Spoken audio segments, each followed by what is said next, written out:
to send to you, but I want to present you. I'm going to send it in 5 minutes here. Yeah, man.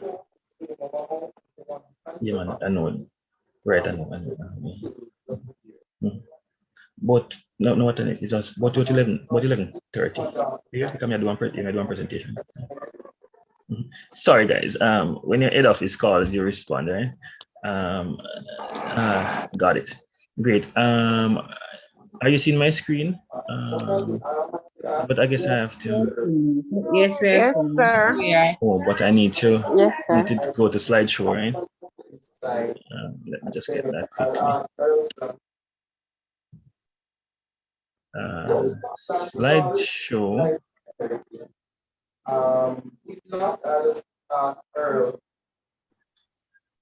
All right, great. I'm at slideshow.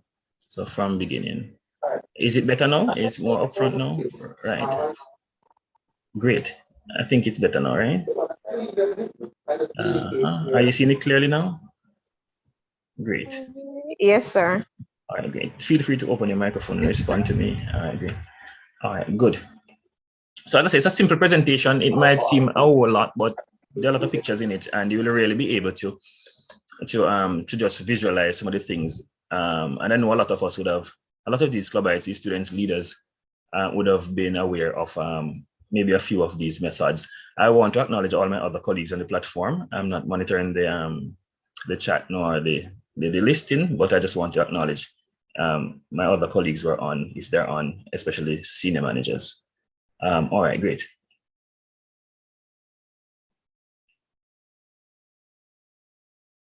So I'm just trying to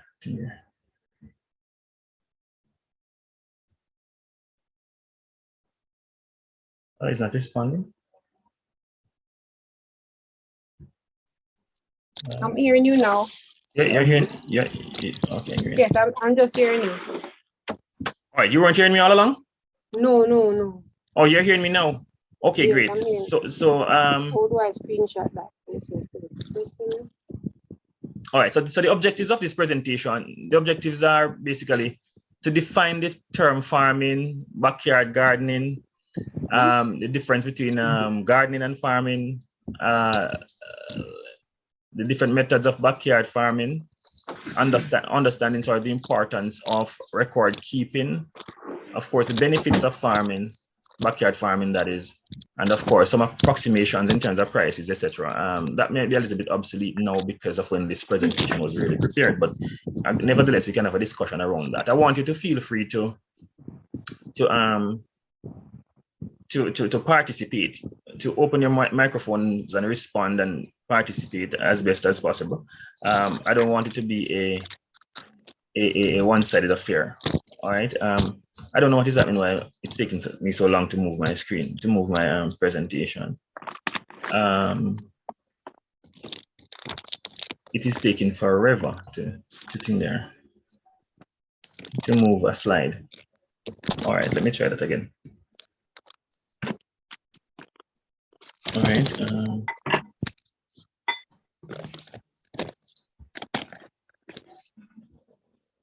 Okay.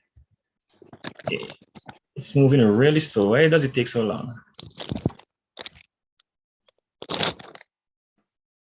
All right, great. So it's working better now. Thank you very much. I know the prayer was for the technology to respond to us whenever we ask of it, and of course, my God that I serve will not let us down, right? So let us go. So what is farming? And you see the definition there. So a lot of persons think that farming, when we were growing up, farming was really just backbreaking work, but it's actually much more than that now. You have different types of farming. You have hydroponics, you have very clean farmers like myself. You'll never see dirt on my fingers, but it's really the activity of growing crops and rearing of animals. And I always like to tell persons, really through the application of scientific principles and facts acquired over a period of time, because that's what agriculture is. So we would have basically started out from what we call an hunting and gathering society. And then as we grow as human beings in knowledge and understanding, we started doing research. And so agriculture now is driven mainly by research. And as we go further, we do things in a different way to achieve the productivity that we so desire in a shorter time, etc.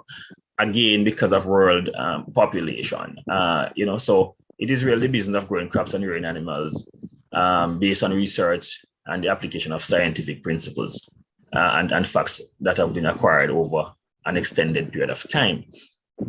But again, in modern time, we really try to ensure that agriculture is not just the work and the food that is produced, but that a business approach is taken towards the business towards the subject or the topic of agriculture.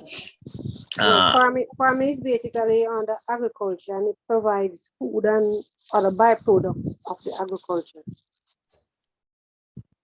Right. So great. So we can get into that in a deeper way, but for this presentation, I figure we might have to just hold it a little bit for the benefit of all, because we could go into the crop. This one excuse me. For this one would be specifically for the crops. This wouldn't include livestock. This would only for crop growing. I'm not hearing you. Go again. I said this one would be for just for crops. It wouldn't. No, man. I know exactly what it is. I know exactly what it is. Mm-hmm. All right. Yeah, man. I know exactly what it is.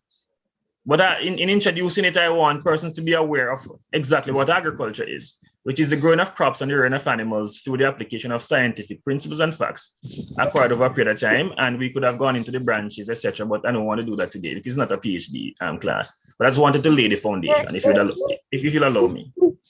Yes, sir. All right, great. Thank you. So great. Again, one of the critical factors in agriculture is record keeping generally. So even when you're doing your backyard farming and your crop production, as I'm reminded that's what I must focus on. But record keeping is a critical part of agriculture in any way, because even when you plant your crops in your backyard, wherever in your field, you're going to naturally need to know exactly what you have, when it was planted, what are some of the fertilizers, the other chemicals that would have been used, and so as to know exactly when to reap, for instance. So you want to know that if you should spray your crops with particular chemicals for insect, what would have been the withdrawal period? When would the crops be ready for consumption? Stuff like that, because you can't consume them immediately after you would have sprayed them with the chemicals. So these are just simple records that you definitely need to be able to have. So generally, record keeping is a critical part of it. So this is just laying the foundation, really.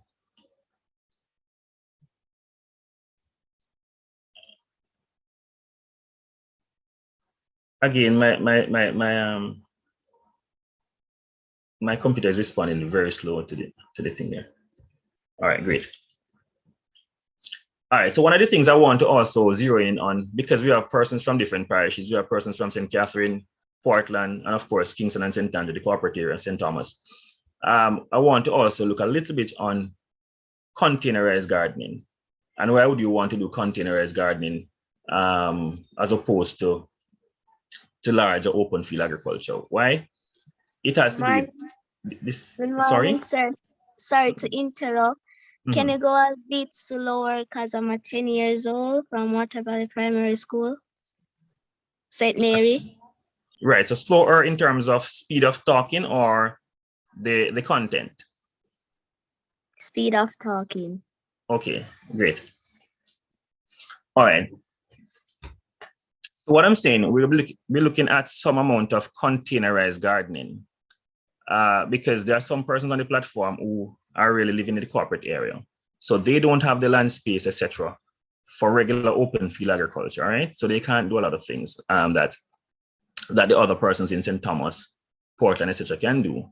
So containerized gardening is really using whatever containers you can find around the home, recyclable containers mostly, to grow crops in. And we have all done that in buckets, in flower pots, in old desks, tires. Anything you can, old tires, right? A critical part of it. Sir Smith is right. Would have been tires. I know Mr. Smith. Great. Right. So basically, why persons do containerized gardening, and it's listed here. Limited land, it's a no land space, but really it's limited land space because there's always land space, right? no matter how small it is. So it's really limited land space. I see here HOA, which is really homeowners association. So it's sometimes you're in a particular area where the citizens association may be giving you a little bit of trouble in terms of, oh, you can't. Let me tell you a story, by the way. When I was living in a particular area, I used to grow my crops, as an agriculturist, and I used to use a little chemical here and there to spray for insects. And the neighbors were really up in arms about it. They weren't so happy at all. So they were like, you're using chemicals here and we have the children over here and all these things. So sometimes you have to turn to containerized gardening and some of these things to kind of prevent this type of confrontation with neighbors, etc. And then you have to also, and we look a little bit on that too, how to use less chemicals in your crop production system, especially if you are within a residential area. Yeah. All right. So again, one of the other things, it's easy to start. A containerized garden, you just want to get your containers together, your soil, and you're ready to go. No real hassle in terms of plowing and large scale operation. Close to kitchen, naturally. Once you're doing it in your backyard, most times it's going to be very close to your house, your kitchen. There are not, this is overseas, but in general, what they're saying is that animals, you really kind of control the exposure to animals, because some of your backyard, some of your containers can be moved from one location to the next. So you might have them in a particular area and you're having issues with animals. You can move them to a different area. You can even have them on your balcony, etc., on your patios, on your roof. Right, Ms. Sharp from St. Mary?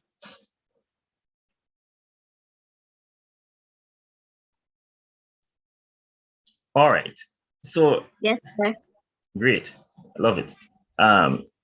So getting started, what do you need for your crop production or your backyard gardening system? A little room. Of course, sunlight is critical to plant growth. We all know that, right? That's how plants photosynthesize.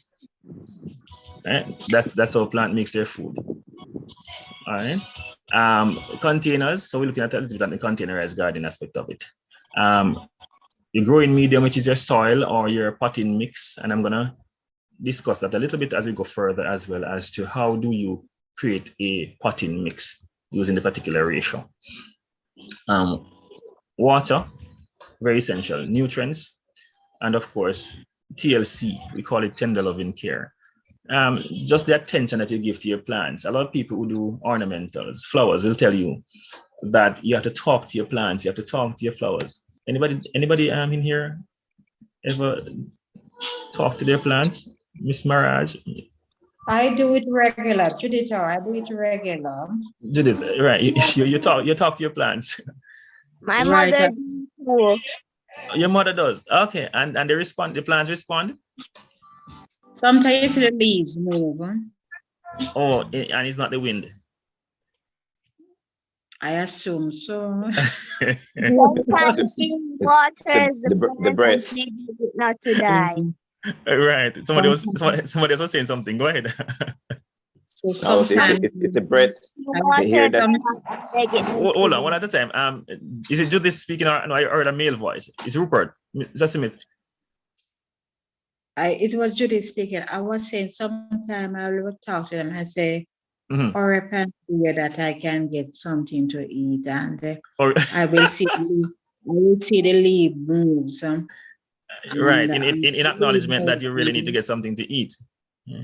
No, I would say or a plant, because I have some trees that sometimes some plants are stubborn. I would call them stubborn. I would talk to them and say, or a plant and produce something that I can get something to eat.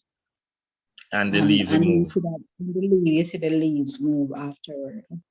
Okay, and you're saying it's not the wind that actually moves the leaf? I assume so, because I just see sometimes after talking to them, yes, you just see all of the leaves that start to move, or like the coconut tree. When you talk to the coconut tree, you just see the bow. What they call it? I don't know if it's leaf or bow you call it. Coconut balls. Yes, branches, same because thing. Yeah. I don't know much about farming. I just throw things outside and it actually grows. So my father dig holes for me and tell me to plant the things, and he died last year. So I'm so sorry. it is just left to me now. But I will talk to them, and I will see them bow. When my father died, the Jew plum tree did not bear that season.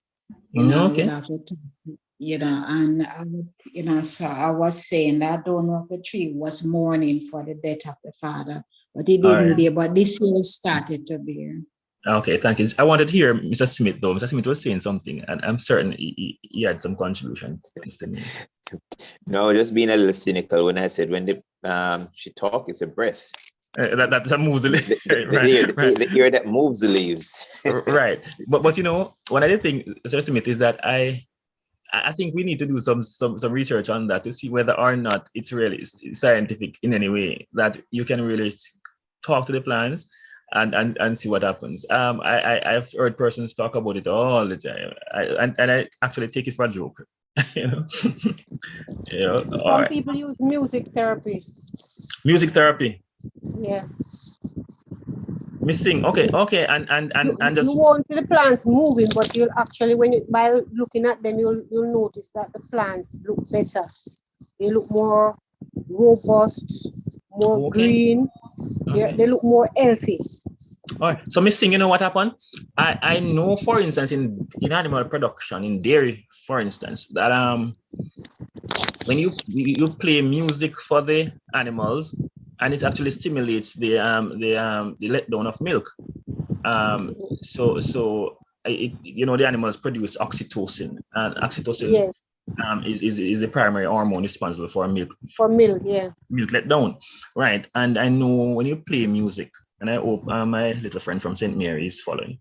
When you play music in the dairy unit, it stimulates the animals to really calm them, right, to let down the milk. So I was fortunate to tour a farm in Ontario, really large dairy farm in Canada, and they played music every single time whenever there's time for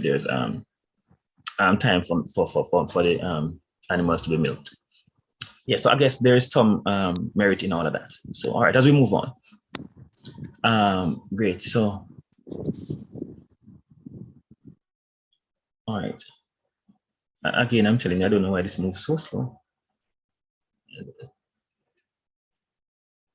Presenter, is that when it's time for you to go to another slide, you click it meanwhile you're engaging, so that it flows with me, right? Great. It does not impede your mode of delivery. Yeah, can I break me a little bit, but it doesn't normally work like this, and I'm saying I don't know what does that mean this morning. And all right, so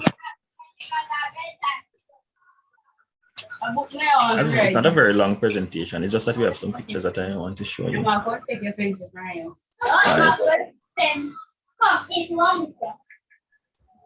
Miss Mantle, you want to? I don't know.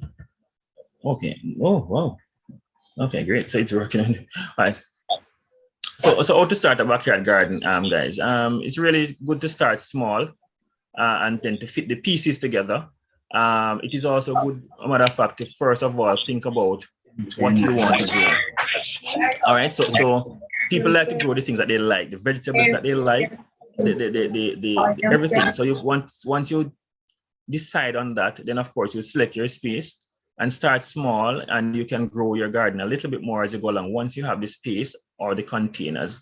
And it's always good to be creative. These days people do a lot of vertical gardens. So in terms of if you're challenged in terms of space, if you don't have a lot of space in your backyard, side yard, or front yard, you can just basically go up. You can use the balconies, as I was saying, and you can use your patios, etc.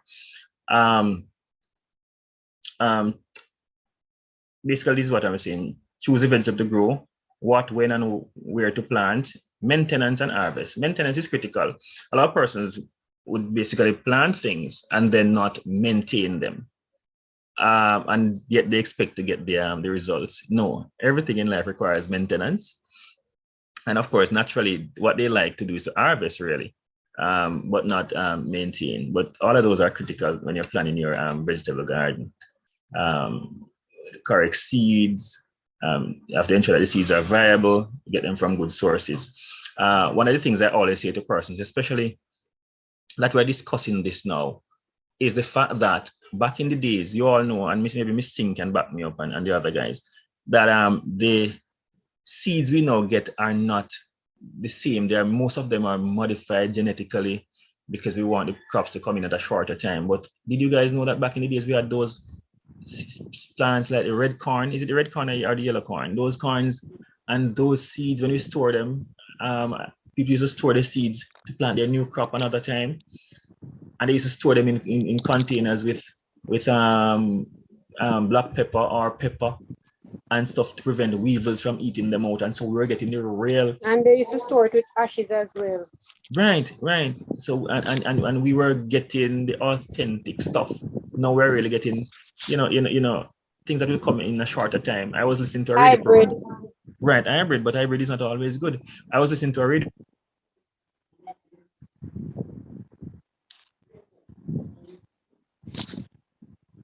We're gone.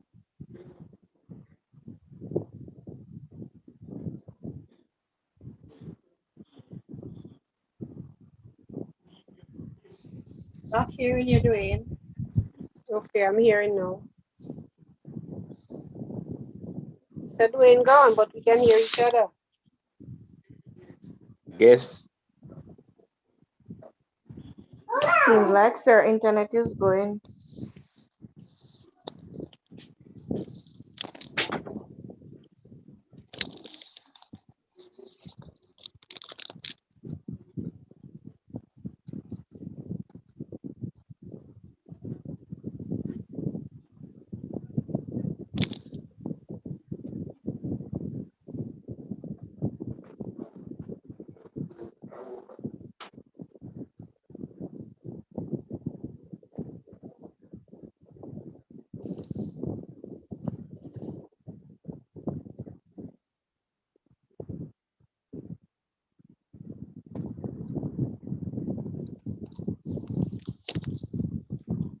Let me apologize for Mr.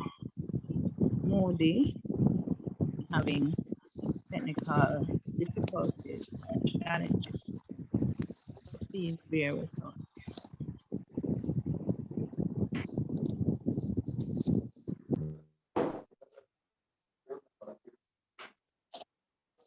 Just let me ask the person from St. Mary, the storage of seed with ashes,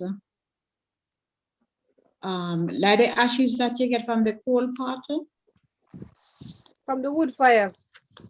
from the wood. We St. Catherine And College Cable thing. just about any seed you store the ashes with.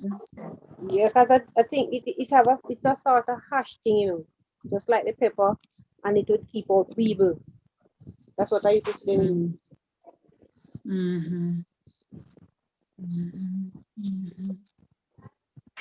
And another thing I must ask, sweet pepper and I transplanted from, it was on the veranda in a little flower spot, and I transplanted to the back. But I noticed that it's not growing as fast as when it was on the veranda. Can you explain to me why? Where you put it, at the back of the house? Yes, at the back, where more sunshine. It need enough sunshine, need water. So probably it need more nutrients. Maybe just a little bit of booster. Some Peters also might help that. Nutrients. You can use organic manure, like chicken manure. You don't get the hash one, get the one that turns back into dirt. You get the chicken manure, you can get the cow, the horse, all of those manure you can use, but you use the one that is much older, that is already broken down. Because if you put it strong on the plant, it will burn it and kill it. So you have to get something that will feed it properly so that it won't die. I know. When I transplanted it, the roots, like the root section was a bit white, but now that it's around the back, the root is a little bit fatter, more stronger. So I'm noticing it. So as soon as I'm through, I'm gonna How long ago put you some. moved it? Since holiday. Since the holiday, like about a month. Yes, more than a month. About a month. About You a need, month. you And need a lot some, of you need some manure or fertilizer. Manure or fertilizer. If you're having fertilizer, just use a little bit, like a teaspoon, and sprinkle it around it. Don't let it catch on the plant itself. Just go right around in a little circle. You cannot put too much because fertilizer is strong than the organic manure. So it will burn it. So you take a little, like a teaspoon, and put it around it and watch it. And loosen the soil as well. Yes, if the soil, it don't have any root space in it for the root to travel. I don't want to put no fertilizer on the things that I'm planting. Okay, that is good. That's good. What type of soil is it? Is it a sandy soil, a clay soil, or All right. loam? So it is good. It is a red ground place I live. Red ground. It's a red soil. And it is. They said it is good for agriculture. But rainwater is important. I use happy for the conversations. Can pause them until afterwards so that Mr. Moody can continue his presentation. He's back on, so let us allow. Welcome. All right. All right, great. Thank you. Great. I am back. Yeah, I'm back. Welcome. All right, great. So Mrs. Fulton? Yes, sir. You hearing me? Yes, I am. Okay, great. Right. So I got cut off and it wasn't responding at all to Zoom. So all right, I am back. So we're just discussing things to plant and whatever. So we'll just move on to the to backyard farming, which is really the practice of utilizing whatever space you have to grow your own vegetables. That's what we were discussing earlier. And of course, be it a large or small yard area, balcony, backyard farm. And we were discussing also the fact that if you have the space and it's not as much as we expected, then you can do your vertical farming.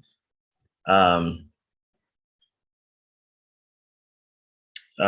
these are some of the areas you can use for your backyard garden. Of course, we spoke to containers, rooftop gardens for those who live in areas with slab roofs, green walls, basically using the wall, your fence wall, and to put your stuff on it. You can basically put your containers on your walls and create like those, what we call hanging baskets. Raised beds, and you'll see some pictures of those. Just regular areas that you plow up and raise the bed a little bit. Again, you have to be careful how you raise your beds, especially in areas that are very dry, because the higher you raise the bed, it will affect the amount of water, availability of water. You want to keep your beds low if you're in a low rainfall area, in a low rainfall area. Aquaponics, and that is basically fish and crops. You'll see some pictures of those and we can have a discussion on that. Poultry farming, somebody says not poultry, livestock we're doing today is crops. But critically, the poultry farm, your animal farm rearing can support your backyard farm, your crop production system, by virtue of you using the manure, the droppings as organic fertilizer, which is really rich in nitrogen, and creating your compost. Yes. Are we supposed to be seeing a video? Because I'm not seeing anything on screen. You're not seeing anything on screen? No slide? Nothing, sir. No, sir. No, nothing at all we have been seeing. Oh, really? And here am I scrolling, trying to see if I'm lost. Yeah, you. What is happening to this? So my computer seems to be giving a whole lot of problems. And let me go back and do slideshow. All right. Slideshow. All right, let me. right.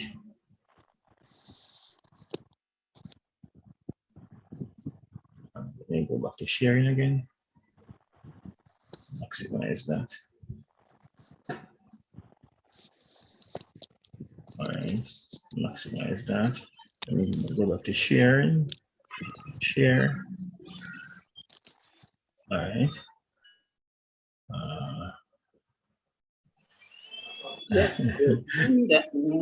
right. Yeah, Are you seeing any? now. All right. From let me just go back to there. Right, great. Let me just right. So I was right here. Right. So I just saying that yeah, those are some of the things that are critical. That are some of the backyard thing here. In ways you can actually do your farming in your backyards using containers, etc. And I was saying the last thing was poultry farming, and I was saying that basically your animal production most times supports your crop production system by virtue of you using the animal manure as nitrogen fertilizer for your crops, your vegetables mainly. Great. All right.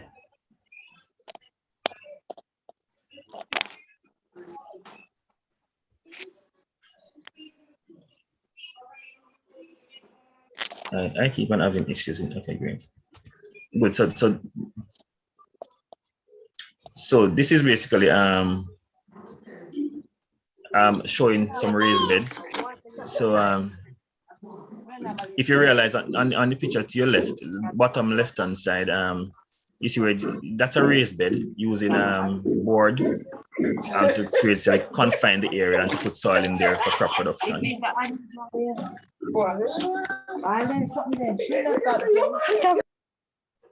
Somebody's.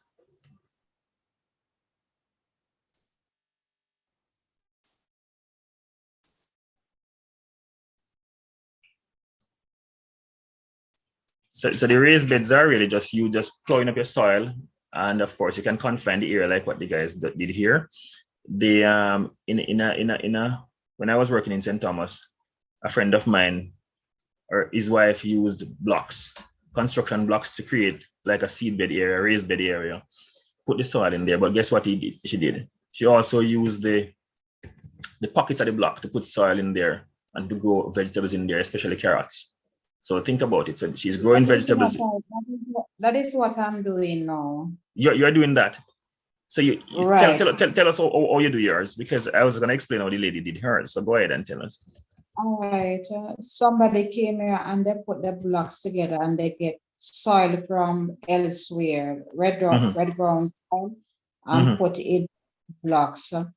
The space that is made by the block, and in the holes of the blocks, they put also soil into it, and they a plant like mint, not mint, thyme into the pockets in the holes, and peas and anything that I can get into the space. The regular, right? Somebody sent a photo of it to me. A photo of it on the internet. They saw it on the internet, right? And they just sent a picture to me, and I started doing it. Yeah. Right. So that's really utilizing space to the max. And I would recommend, and so these are some pictures showing some raised beds. I would recommend also that you put things like carrots or turnips and so in those black pockets, easy to reap. You just pull up the block if you so desire and just shake it a little, and you get your plants out right away. So that is how you can do that in your backyard. We're gonna look at some advantages of raised bed.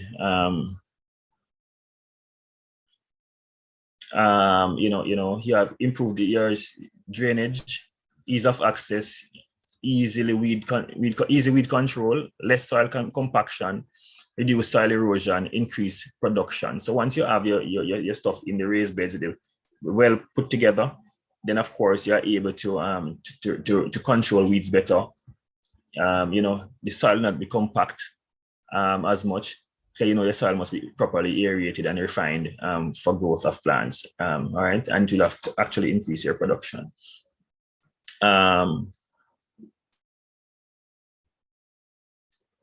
for your containers now, though, when you're preparing your soil for your containers, you can naturally purchase commercial potting mix at the farm store. And there are some advantages that, as you see here, they have the proper pH and well drained, etc., lightweight, and all of that.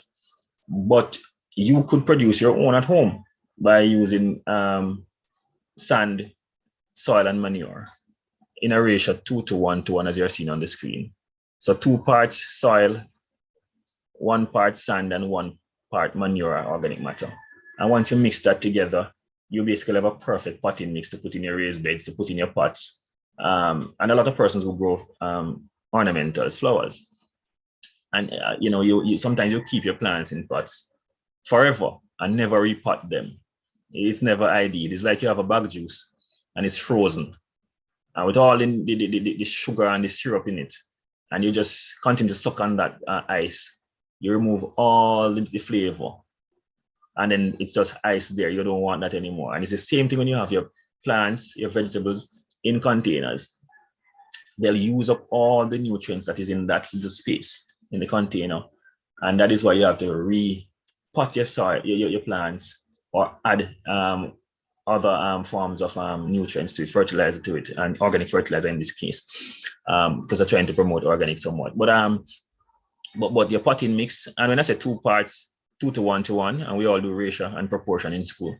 2 parts soil, 1 part sand, 1 part organic manure. So I'm going to give you an example. If you're using 1 bucket, one of those 5-gallon buckets of soil, bam, you want to fill that up and pour it out, and you want to fill that 2 times with soil. So that's 2 of the 5-gallon containers with soil, and pour it out. And then you want to put 1 bucket of that 5-gallon bucket of sand and 1 of that 5-gallon bucket of organic manure, and you mix all of that together, and that's your 2 to 1 to 1 ratio. What is important in all of this is the fact that the soil will give the nutrients some amount of nutrients, the primary nutrients required for plant growth, which is nitrogen, phosphorus, and potassium, etc. It will also the sand will provide that amount of aeration, and drainage. So you don't want the soil to be so thick, so heavy, so clayey that it will waterlog, because that will cause the plant roots to rot. So the sand will provide the aeration, and the drainage allow the soil to drain water easily.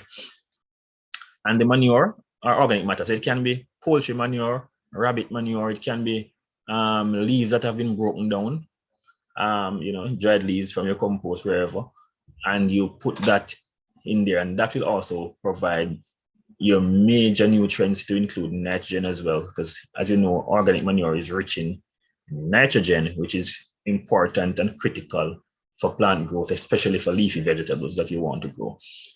Any questions on that quickly? Because I said to you, this is critical. I know when you're through here, you're going to go home and repot some of your flowers, especially your ornamentals, your plants, especially your ornamentals, because you have them in the pots forever. And I want to pose. The soil here, when you water the plant, you see slip through very easily. Why have to put the sand with it? All right. So you said, Miss Janet, I see your hand, and I'll come to you. So you're saying that the water seeps through the soil quite easy that you have? Right. Yeah, but it's still rich, it's still, everybody said it looks good still. But I'm wondering, because you were saying 2 to 1 ratio. Right. All right. Let me help you a little bit because the excess will drain away. Right. Maybe it's the excess that is draining away, right? And let me help you. So because a soil looking good doesn't mean that it is rich in nutrients. So don't be fooled by the looks. It's like all of us who look really nice and cute, it's straight, pretty nose and broad nose and whatever. But sometimes our characters are not good. So you'd have to do mainly most anything I throw outside, it goes. Anything. Yeah, man. But allow me, because for you to really know that your soil is rich in nutrients, you'll have to do a soil test. So that's a scientific approach to it. But I'm gonna say something to you really, and things will grow in your soil, but does it produce what you want it to produce? Yes, But yes. if it's draining too much though, you can basically improve that by adding more organic matter.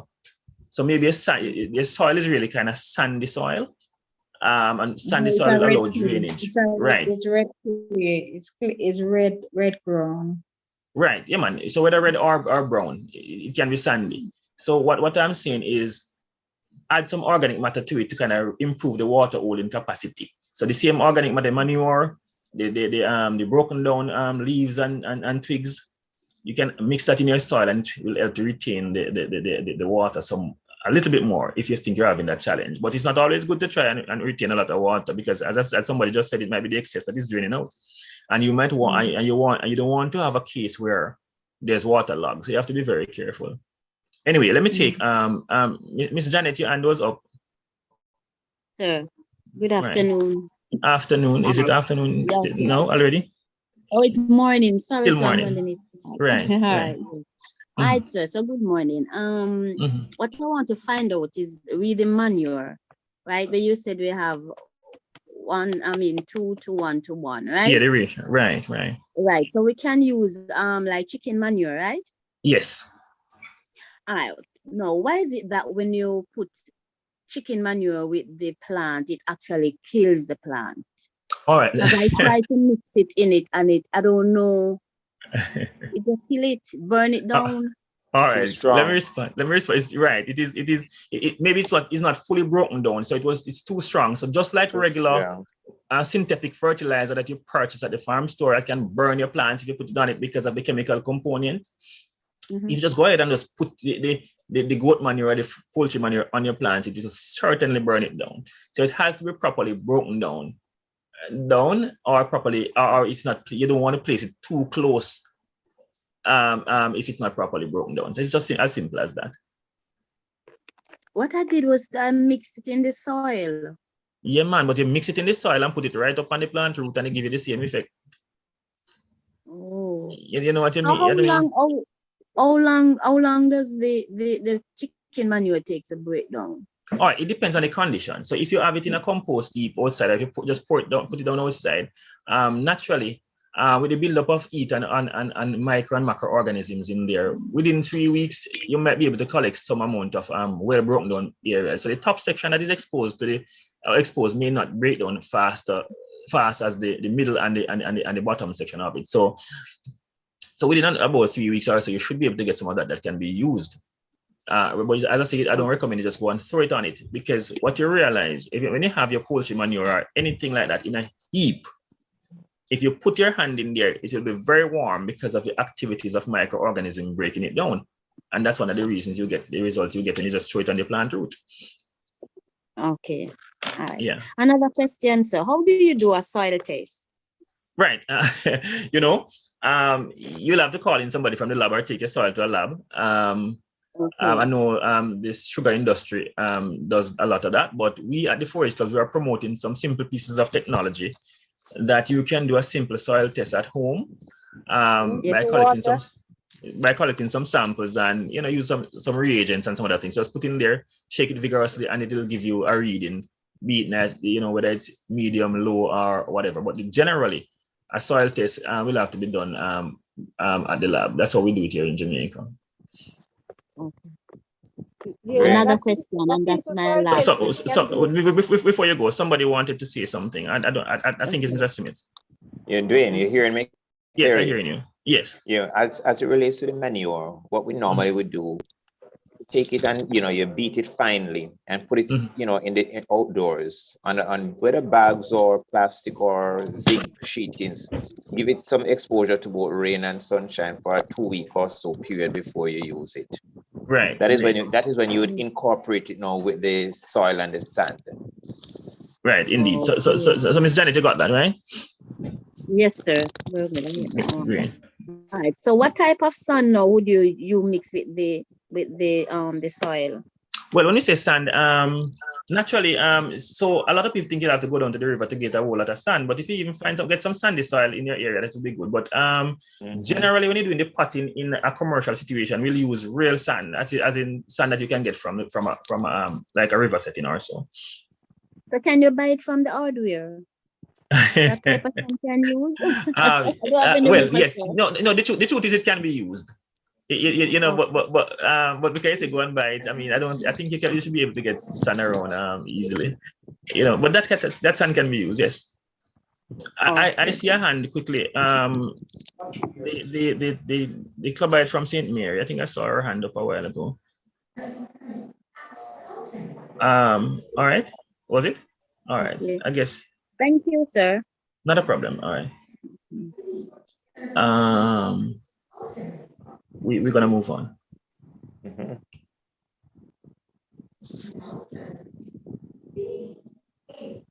So when I want this to move, I always have to remember that I have to touch it a little bit earlier before.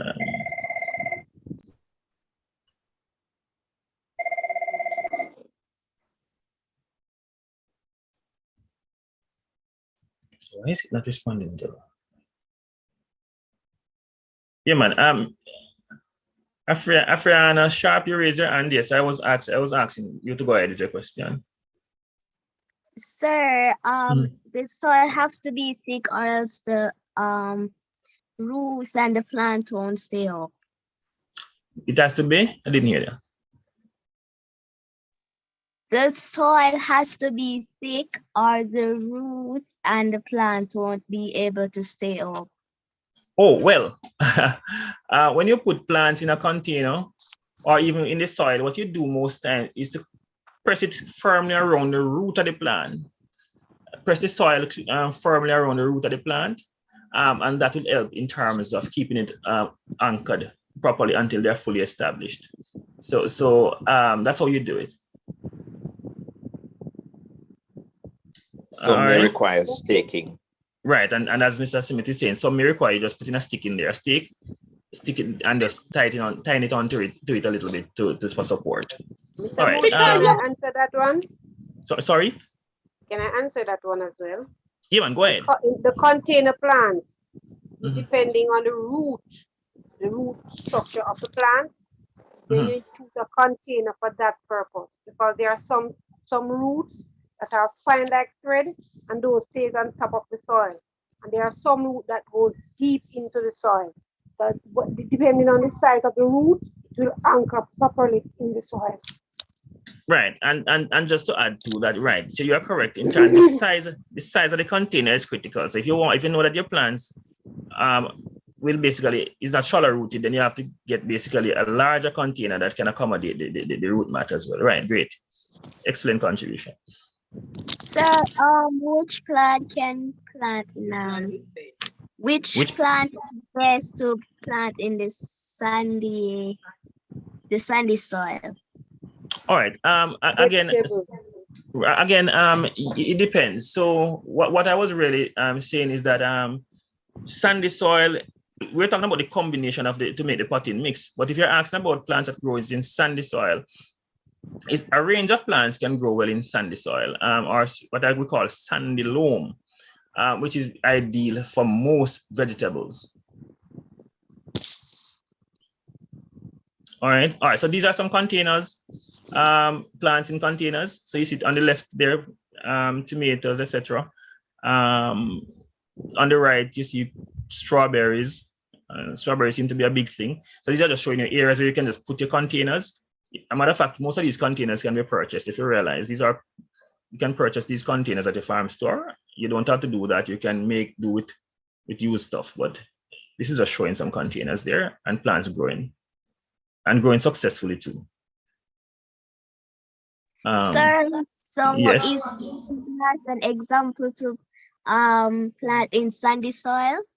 Go again.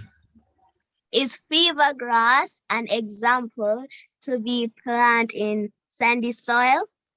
I think fever grass can grow in a wide range of soil, but considering it that is from the grass family, a Gramineaceae family, then sandy soil is good for it as well, because most most gramineaceae like sugarcane, which is from the grass family as well, is normally grown on sandy soil, especially as you know in the Vere region of Clarendon and Westmoreland, where they do a lot of sugarcane, St. Thomas as well. So yes, you are correct. Sandy soil is not bad for Sir, fever can you grass. give one example of a Jamaican plant that can be planted in a sandy soil? Right, I just did. So mainly, most vegetables can, and most vegetables will grow best in sandy soil. And I was just saying to you, family plants from the grass family like sugarcane does very well. Corn, those things grow very well in sandy soil or sandy loam soil, basically. All right. I'm going to also ask, sorry, Mr. Moody. Not a problem, Mrs. Hold the questions until the end so we can allow Mr. Moody to complete his presentation. We're running a little behind time, so let's just facilitate him to complete the presentations, and we'll accept the questions afterwards. So just note your questions and he'll accommodate them at the end. Thank you. All right, great. So not a problem. So we just run through quickly as well. This was basically showing again plants in containers and some of the advantages. Less digging, better weed control. It's inexpensive basically for the most part. And we were discussing container location. You can move it around out of the reach of animals and in terms of better conditions, etc. Sorry. All right. So this presentation will be sent to Mrs. Fulton or Miss Mantle for them to just basically allow everybody to access. Basically, a container location, they're telling you 8 to 10 hours of sunlight for fruit crops and 6 hours cool season, etc. For cool season crops. Naturally, you must have access to water, place on any level space, etc. And you see the picture on your right, which basically showing again containers on a balcony. This looks like my office balcony, but it's not. This one is showing again some of the container types that you can use. I told you we had some pictures: so old tires, old desks, clay pots, wooden boxes, plastic bottles, etc. And they have some self-watering containers. Those are commercial that you can purchase, and I'll show you a picture of what a self-watering container is.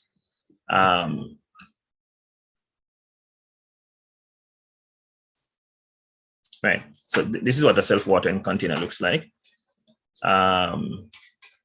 You basically, there's like that section you see there, they call it, if you look at the picture on the left, the drawing on the left, you'll see it labeled with a wick, what you call a wick, like lamp wick.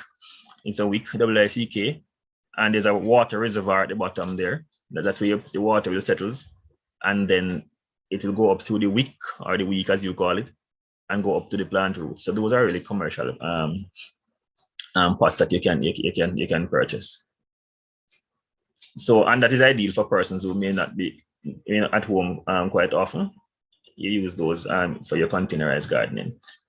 Of course, the bottom of your pots, the regular pots that you have, flower pots with saucers on the bottom, when you water the plants, most time when the excess water drains out into that pot, that saucer section of it, that can also be a reservoir for the water whenever you're not there, and the plants really absorb that back as well. All right. Critical to your process though, guys, I want to say is that your pots must have holes at the bottom to allow for drainage. And everybody knows that because the commercial pots are so designed.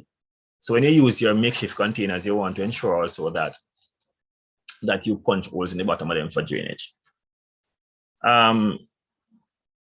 Fish farming in the backyard.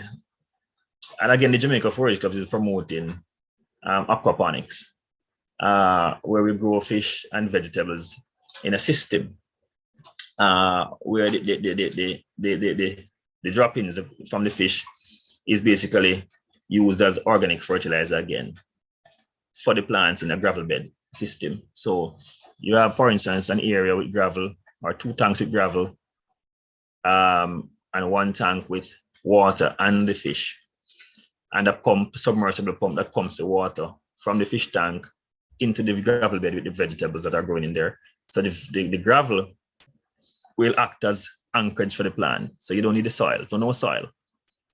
So the gravel will anchor the plants.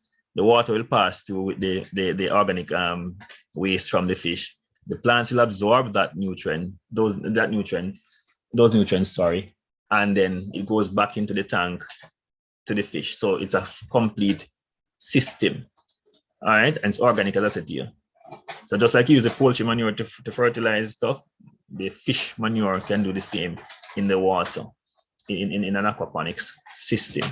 And these, as I say, is ideal for backyards, really can fit in that space. So you get your protein from your fish for your kitchen, and you get your vegetables, and really, really ideal, and something that you guys, the Jamaica Youth in Fisheries programs, we are promoting that. Mrs. Sultan, you need to tell them about the Youth in Fisheries program, so they can be aware of that, and they can benefit from while once you fall within the age group of 18 to 35. All right, those are some pictures. Backyard poultry farming, again, is just to show how you can support your crop production system with your animals using the manure. Yeah, this is like urban garden, rooftop gardens, if you realize. Forgive me for that white face in the picture. All right, these are some other containers. As I just running through, these are just simple bottles, and you have seen these everywhere. There are some grow bags at the bottom there that you can purchase as well. So on the bottom of the picture, there are some grow bags. Those you can purchase at the farm store and grow your crops in those. This is a more upfront picture of the aquaponics system. These are just regular white tanks that you see around in the back of pickups, persons transporting water. And they just cut them off. They grow in strawberries on the top here in the gravel. And the fish in the bottom section there, you see the pump, there's that black section in the bottom there in the water is a submersible pump that pumps the water up into the top section with the gravel and the strawberries, as I was explaining, and it drains back down into the thing. Really nice system. Raised beds again, and this is simple. We spoke about raised beds. The only difference with this one is that you don't have the blocks around it. Yeah.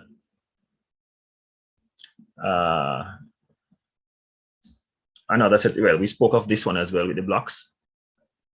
So these are just some other pictures showing those.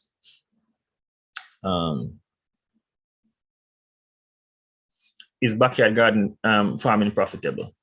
For me, profit is not about the money, because for the most part, your backyard garden is not so designed. What you'll do is basically just sell the excess, but in truth and in fact, it will be profitable and successful in the sense that you'll be benefiting from it in terms of your food security, food and nutritional security, of course. The benefit of actually gardening, the pleasure, the comfort of actually doing that gardening, improving cardiovascular, your movements, and therefore it is profitable in that way. There are some things that you will not buy, because if you realize, if you can cut your grocery bill, your green grocery bill, in two by producing your own peppers, your own cabbage, lettuce, etc., then of course it is profitable. We spoke of record keeping in the earlier part of it, which is basically in anything we do, especially at 4-H, we're going to emphasize on record keeping. And that's one of the shortcomings. And even when we do interviews for our REAP program, and so we realize a lot of persons who are doing agriculture in Jamaica, youth farmers and others, they really don't keep records.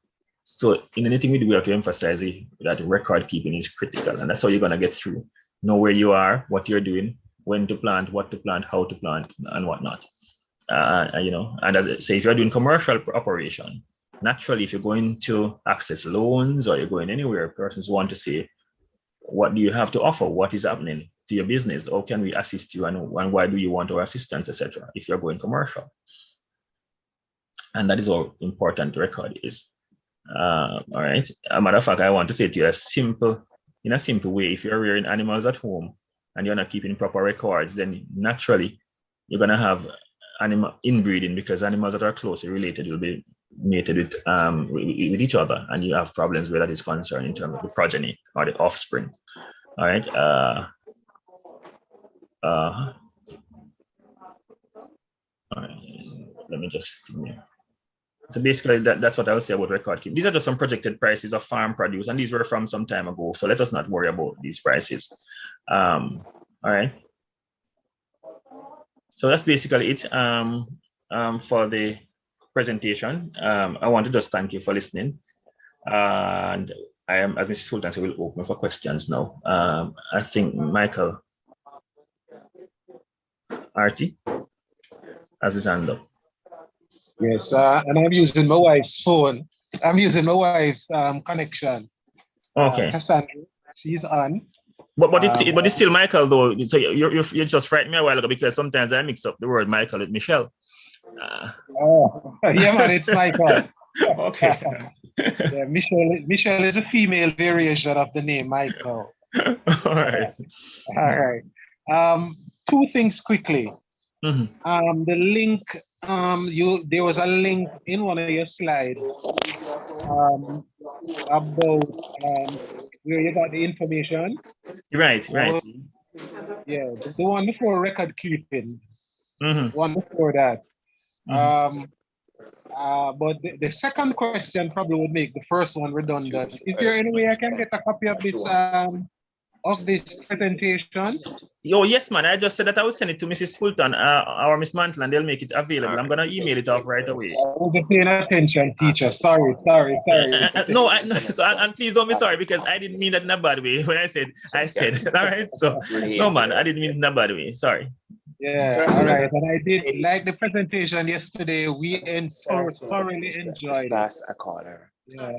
All right, thanks. We're making some resolutions to start doing something next week.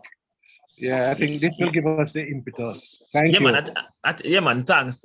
And I tell you, you'll be surprised to know. And when you do, please send us pictures and not just pictures, but leave a basket somewhere so we can collect. All right, thanks. Yeah, is this no problem? Is this Johan from St. Andrew? Johan. Right. Yeah, so my question is if you want to start a vertical farm, where will you get supplies? All right, for the most part, so most vertical farms can be done using pipes, PVC pipes, so the large pipes. So you'll get those at the farm stores or the hardware. There are other. I understand that you can use the 4-inch PVCs, but I'm talking about the notches on the side as to where you put the actual plants. Oh, yeah, man. So most H&L Agro, most of the farm stores, the major farm stores will have those. Hanging baskets, all those little things. You can get them at the stores. Because I'm wondering is if when you get the PVC, is there like a special tool that you can use to cut out the notches? What I see, what I see, I'm gonna give you an example of. So sometimes what we have to do is to basically make do with what we have. I'll give you an example. I saw bamboo can be used. Sorry. Go ahead. Who spoke? Colette. Yes, Colette. I'm saying bamboo can be used as well. Yeah, man, I know bamboo can be used, but he was specifically talking about having the PVC and what the thing there. So I was just explaining to him that sometimes you have to do makeshift stuff. And then before the 4-H technology competition, I see the winning piece. They did a drum, and what they did was to cut the side of the drum, but they used a piece of metal that was heated to kind of put in there to tilt the material down. You would never find a tool to do that. You'd have to basically make that happen. Sir Smith. Oh, your microphone was open. Okay. That's what I was asking. Okay, all right. Thank you, John. Sorry, what you pronounce your name? Johan. Sorry? Johan. Oh, Johan. Oh, it's the J is pronounced like, okay, sorry. Why, yes. Yes.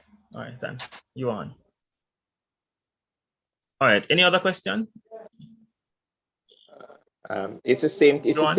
It's the same thing that persons can do to prevent roots from rotting and so on. Yes. Just to use a piece of hot metal to make the holes in the container, in the bottom of the containers, a little bit wider to for proper drainage. For proper drainage, right. So, thanks. Yeah, man, right. All right, Mrs. Fulton, you are the moderator. Thank you so much, Mr. Dwayne Moody. If I allow, you will continue until the end of our session. But no, please don't. No, let me interrupt you, man, because I wouldn't want you to do that too, because I have some other things that I have planned for today. But one other thing I want to say to the team before I leave, Mrs. Fulton, that so everything that we do here at 4-H is basically interconnected, intertwined, interlinked, because I know you'll be doing staple witch training afterwards. So for the most part, why the backyard gardening is critical and the crop production is critical is that you can grow some of the things that you will need for your sandwich, for your staple witch, whatever it is. So there is nothing that is done in isolation of the other.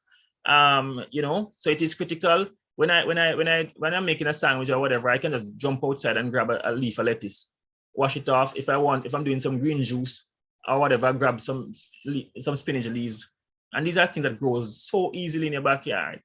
Yeah, you don't need to go to the store to use good money to buy spinach, to buy lettuce. All right, thanks, Mrs. Fulton.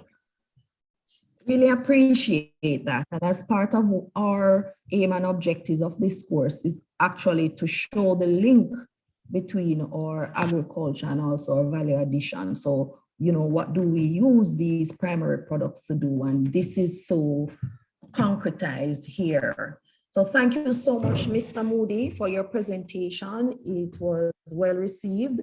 And should there be any other questions, I will connect the various persons with you and also share the presentation. So right. So I'm gonna just send it to Miss Mantle right now. Thank you for having me. I'll take my leave now. As I said, it's almost 12 o'clock. It's 12 o'clock really, and I have the rest of the day to deal with some other stuff at the half. Thank you. Enjoy, guys. Much appreciated. Yeah, man. Take care. All right, guys. We have had quite a mouthful to swallow. And if you follow your schedule, we really went off course quite a bit. And as such, if it's not too much of a hassle, we will allow the sandwich or staple witch making presentation that I have be condensed and presented after we take the presentation by Miss Pike from Heart Foundation of Jamaica. But before that, we are going to take our usual break at this time. And so we invite Miss Mantle to share her activity for this session.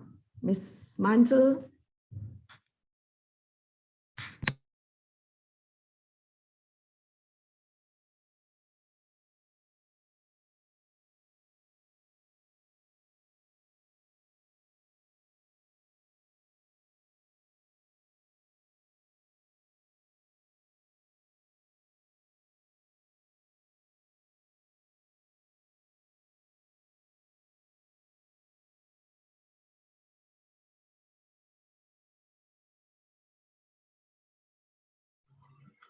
All right, colleagues, it is my time of the day. And so I want you to see the information being displayed on your screen and see how well you can gather these items in 2 minutes. I might just give you 2.5 minutes. Everybody seeing the screen? Yes, miss.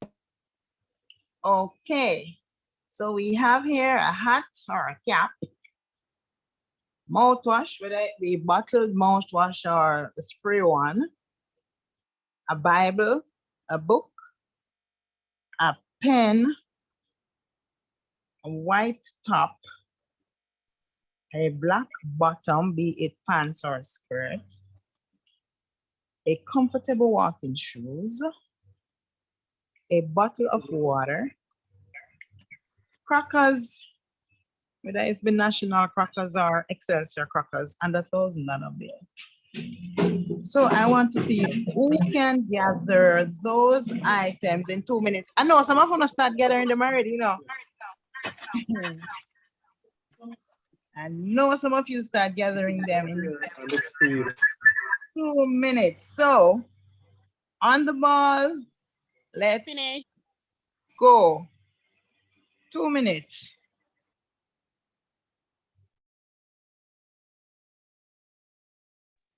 I'm Remember, finished. seriously, me not start timer yet, Danny. I don't start the timing as yet, so I don't know how to reach there. So already. I am finished. All right, I am going to ask you to open your camera and show me the items that you have. 29. Let me find you. And which one should I know? Can't find you, no, Danny. That's Are you seeing me? D-O-N. I'm coming. All right, cool. Oh, I'm ready. Hold on. Let me see you, man. Miss, I'm ready. All right, hold on a second. Let me just stop sharing, and then I can go to your. Stop. I'll find you. Okay. All right, hold on. Let me just. All right. Oops. Back down. Exit full screen. Speak again, Donnie. Let me pin you. I'm here. Thing has so. Oh, great. And then let me remove the pin from this.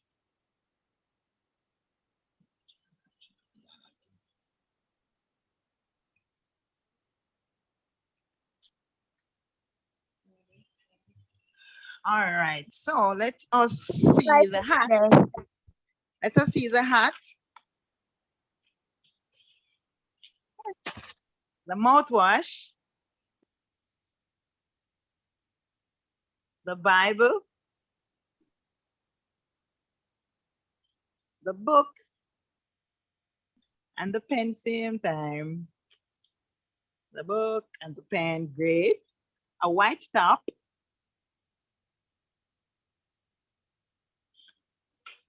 A black bottom. Coming to you, walking shoes. All right, bottle of water.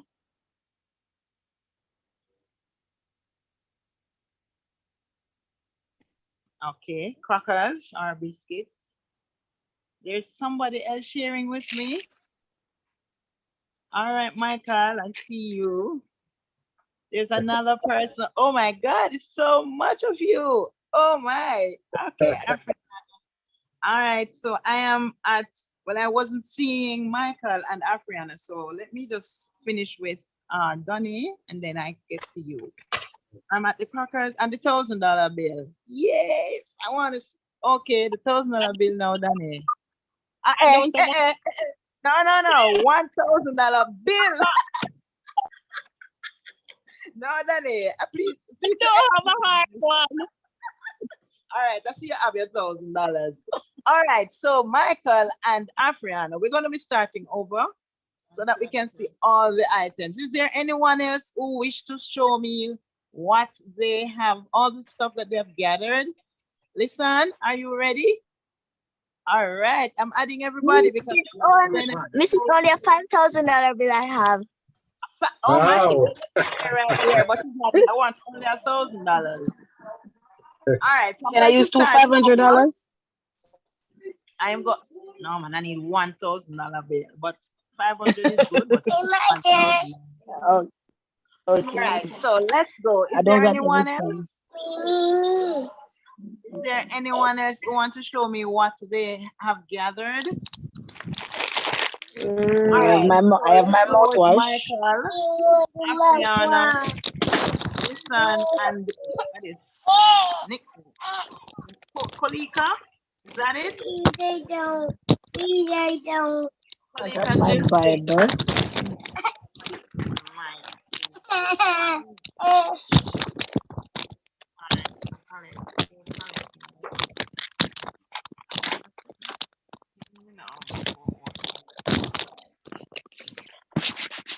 Okay, so let's go. Michael, Afriana, Miss Philippine from St. Andrew, and Park from Portland. Okay, give them a round of applause. Great, but I'm hoping that others also use the opportunity to get up and move. Right?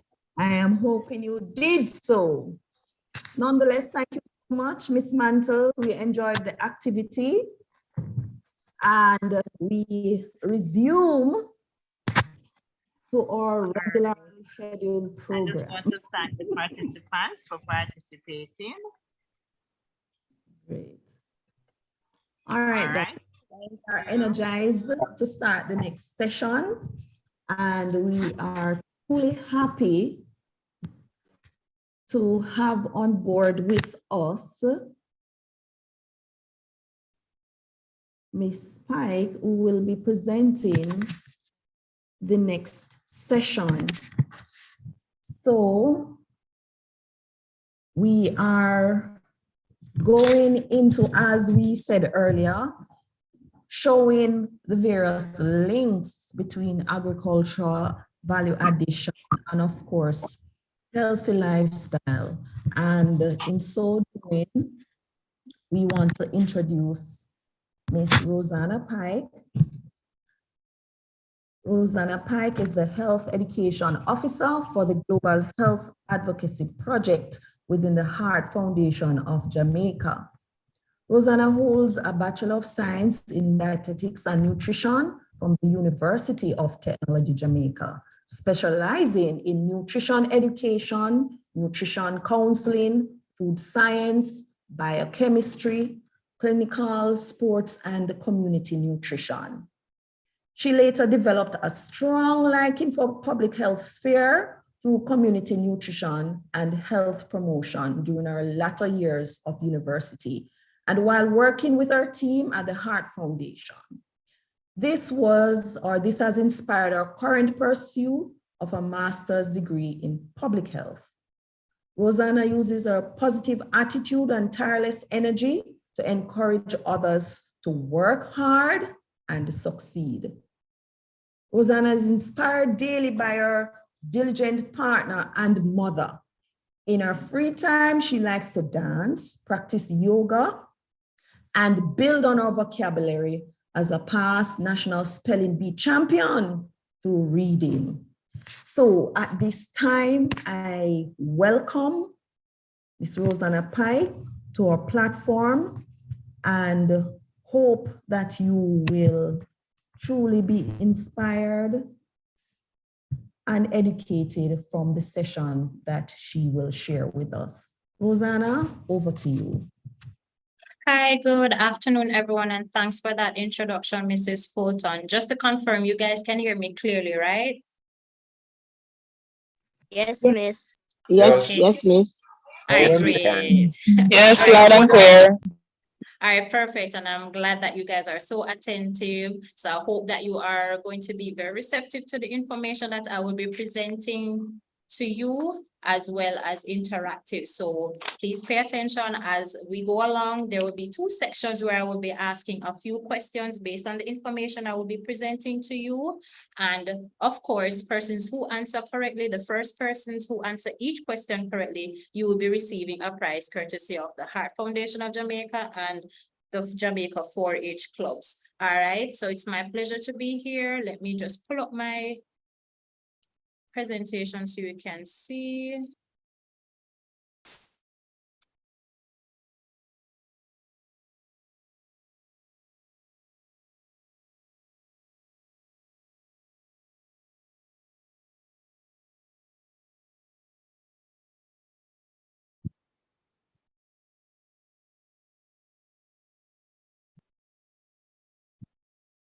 All right, great. You're seeing my screen, right?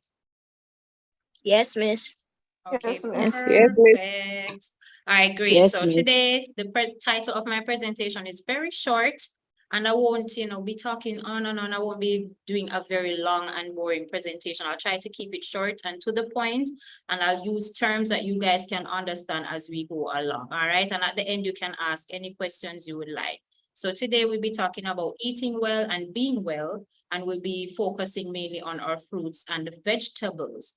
All right, so we'll just be doing a little nutrition roundup. We'll look back at our food groups, and I'm pretty sure all of you are aware of the 6 Caribbean food groups and their benefits and the types of foods that fall within these food groups. And then we look at the nutritional benefits of the fruits and vegetables groups.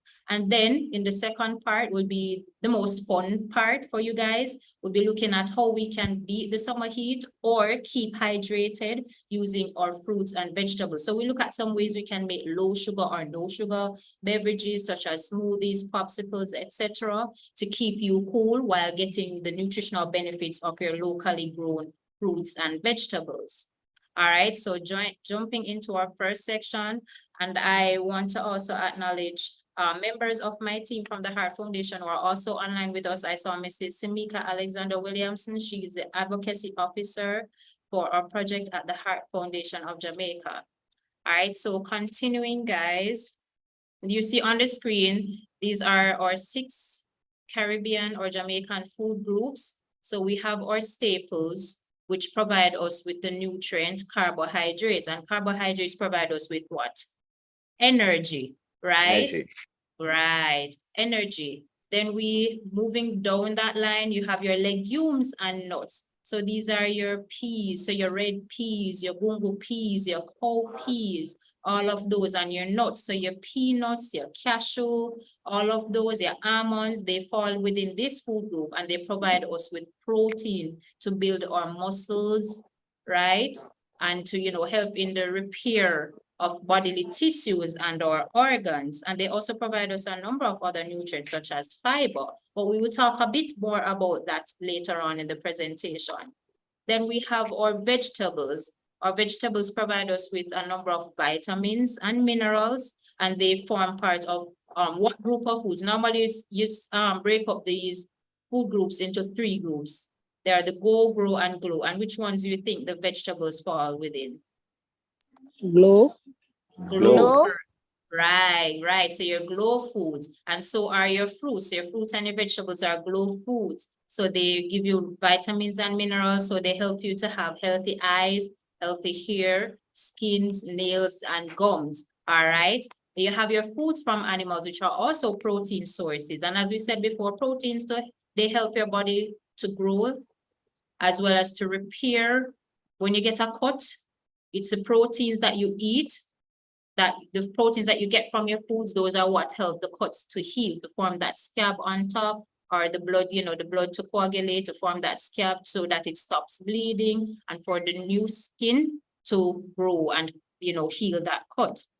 Then you have your fats and oils, and you see we have an image of like a pear there, and pear is in season, so we try to eat, from that food group, but you try to be mindful, and eat those in moderation. So not too much, because you don't really need a lot of fat and oil, because even though they provide you with energy, you get most of your energy from your staple foods. All right?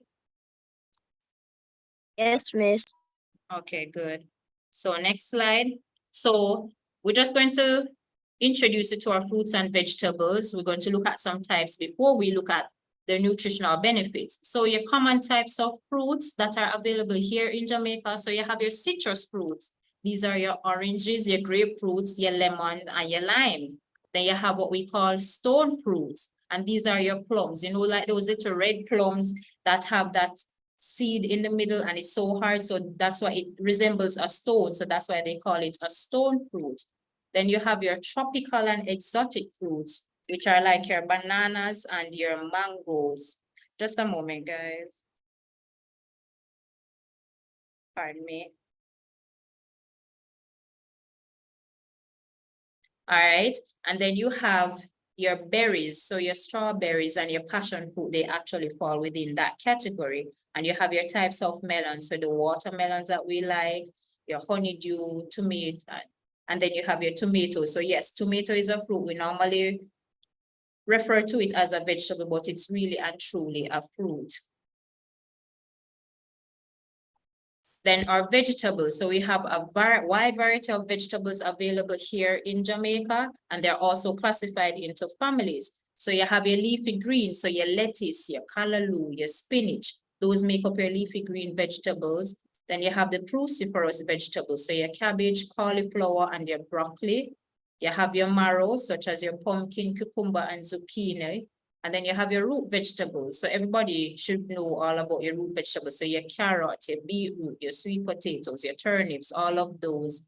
And then you have those that we call the edible plant stems. So the celery and the asparagus, and your alliums, which are your onions and garlic. So jumping into the nutritional benefits of fruits and vegetables. So we know that fruits and vegetables are naturally low in fat, salt, and sugar. I mean, they have their naturally occurring sugars, but they would not be high in the amounts as the table sugar that we would normally eat.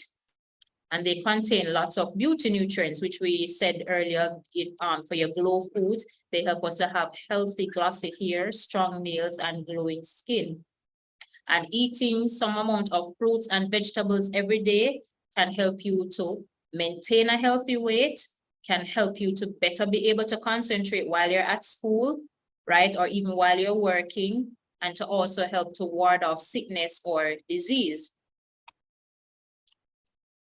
And for here in Jamaica, we have what we call the Jamaican Food-Based Dietary Guidelines.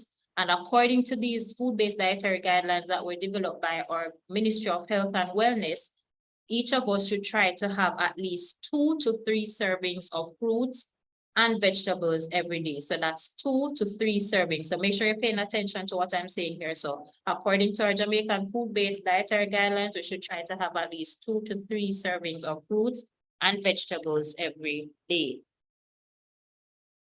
So we said earlier that fruits and vegetables provide us with a lot of nutrients, mainly our vitamins, minerals, fiber, and some amount of water.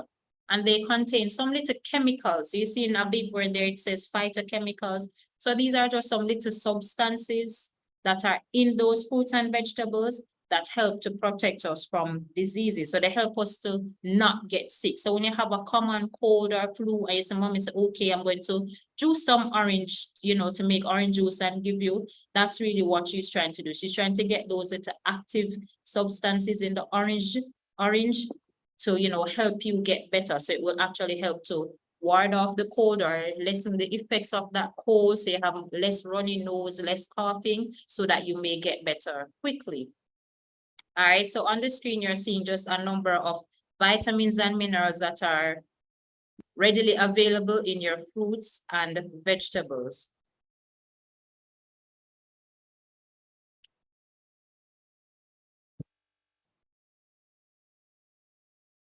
All right, so some of the vitamins include your B vitamins, your vitamin C, your vitamins A, E, and K, one that we call folate or folic acid.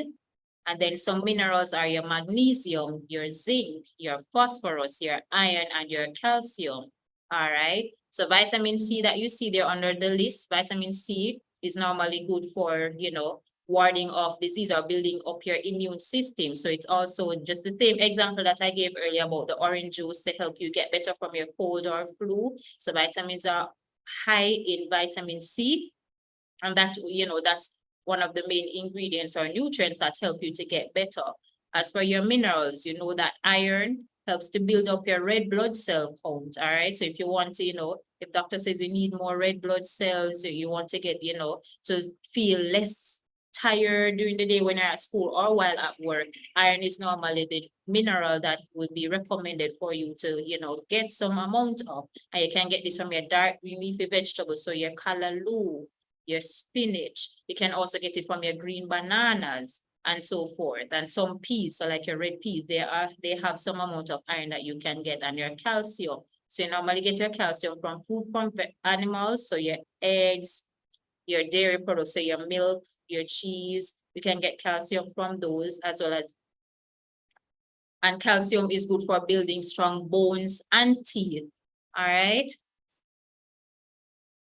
So we mentioned fiber earlier, and a lot of us do not know what fiber is or what it does. So fiber is an important part of having a healthy, balanced diet, and it is only found in foods that come from plants. So only a plant-based foods have fiber. And what it does is it makes you feel fuller for longer. So it prevents you from overeating or eating too much, right? Because sometimes we eat and we eat until we're stuffy and we can't move. That the fiber helps to prevent that, all right? And it helps you to digest your food properly. And you can find it in your apples, your bananas, your carrots, and your sweet potato. So when you're shredding your carrots, or you're making juice, or your sweet potato, when you boil the sweet potato and you eat it and you feel those little strings, or if you're eating the orange and you see the little strings that are coming off in your teeth, that is the fiber. All right, so sometimes we might call it roughage. So that's the fiber, and some amount of it is good. So sometimes when you're blending your carrot juice, you try not to get rid of all of those little strings because you need some amount of fiber to help your digestive system. So right here on screen, these are just two materials that we have. We will reshare them with Mrs. Fulton if you guys would love them. So these are your fruit and vegetable food groups with some examples of locally grown fruits and vegetables and the recommended portion sizes. All right. So a rule of thumb to remember, the size of your fist, that is one portion of a fruit or vegetable.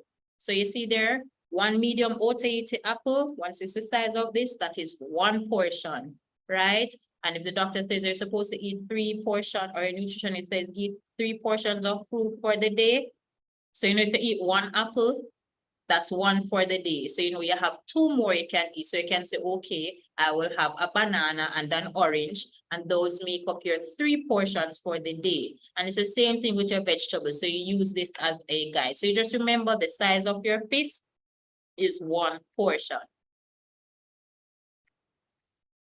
All right, so the first section of that's the end of our first section, and this is our first trivia, right? So the first question, so the first person to unmute their mic and answer correctly. All right, I see 2 persons raise their hands, but based on the Jamaican food-based dietary guidelines, how many servings of fruits and vegetables should you have each day? The first person who raised their hand was 2 to 3. 2 to 3. Who was that? What's your name? Colette Kewal Singh. Colette, what's your last name? Kewal Singh. KHALSING. Okay, great. So you earned yourself a prize courtesy of the Heart Foundation of Jamaica and Jamaica 4-H clubs for answering that question correctly. So the second question, name 2 vitamins and 2 minerals found in fruits and vitamin C, vitamin K, minerals, zinc, and magnesium. Who is that? Latoya Bailey. All right, Latoya Bailey. Latoya. Okay, sorry about that. Thanks for that. All right, great. So you ladies, you did answer correctly. So yes. So remember, 2 to 3 servings of fruits and vegetables every day. And you just named a number of the vitamins and minerals that are found in fruits and vegetables. So now we're going to learn how to beat the heat or keep hydrated with fruits and vegetables. So a little fun fact, did you know that roughly 2/3 of your body is made up of water? So yes, at least 60% of the human body is made up of water, and water is found in almost every area of the human body. So your eyes, they have water. Your heart, it has some amount of water, even though it's a muscle. Your blood is made up of water. And a lot of your organs have water. All right. So it is for this reason it is important for us to drink plenty of fluids, especially water, to help us keep hydrated, right? And as we said, water is used in every little cell of your body. So everything in your body is made up of cells, and all of those cells require water to do or perform their functions, right? So water travels through your body to carry nutrients, the oxygen that you breathe, and waste products to and from your cells and organs. So when you're excreting waste through your sweat or when you go to use the bathroom to, you know, tinky winky, that's, you know, you need water for that. And at the same time, you need to replenish the water stores to further carry out those functions. All right. Water also cushions your joints. So in your elbows, your knees, you need water as a, you know, as a protective cushion, because if you didn't have water, some sort of fluid in between there, it would just be bone and bone, you know, rubbing together, and that's friction, and it might be painful for us. We probably couldn't even move, right? It also protects your tissues and organs from shock and damage.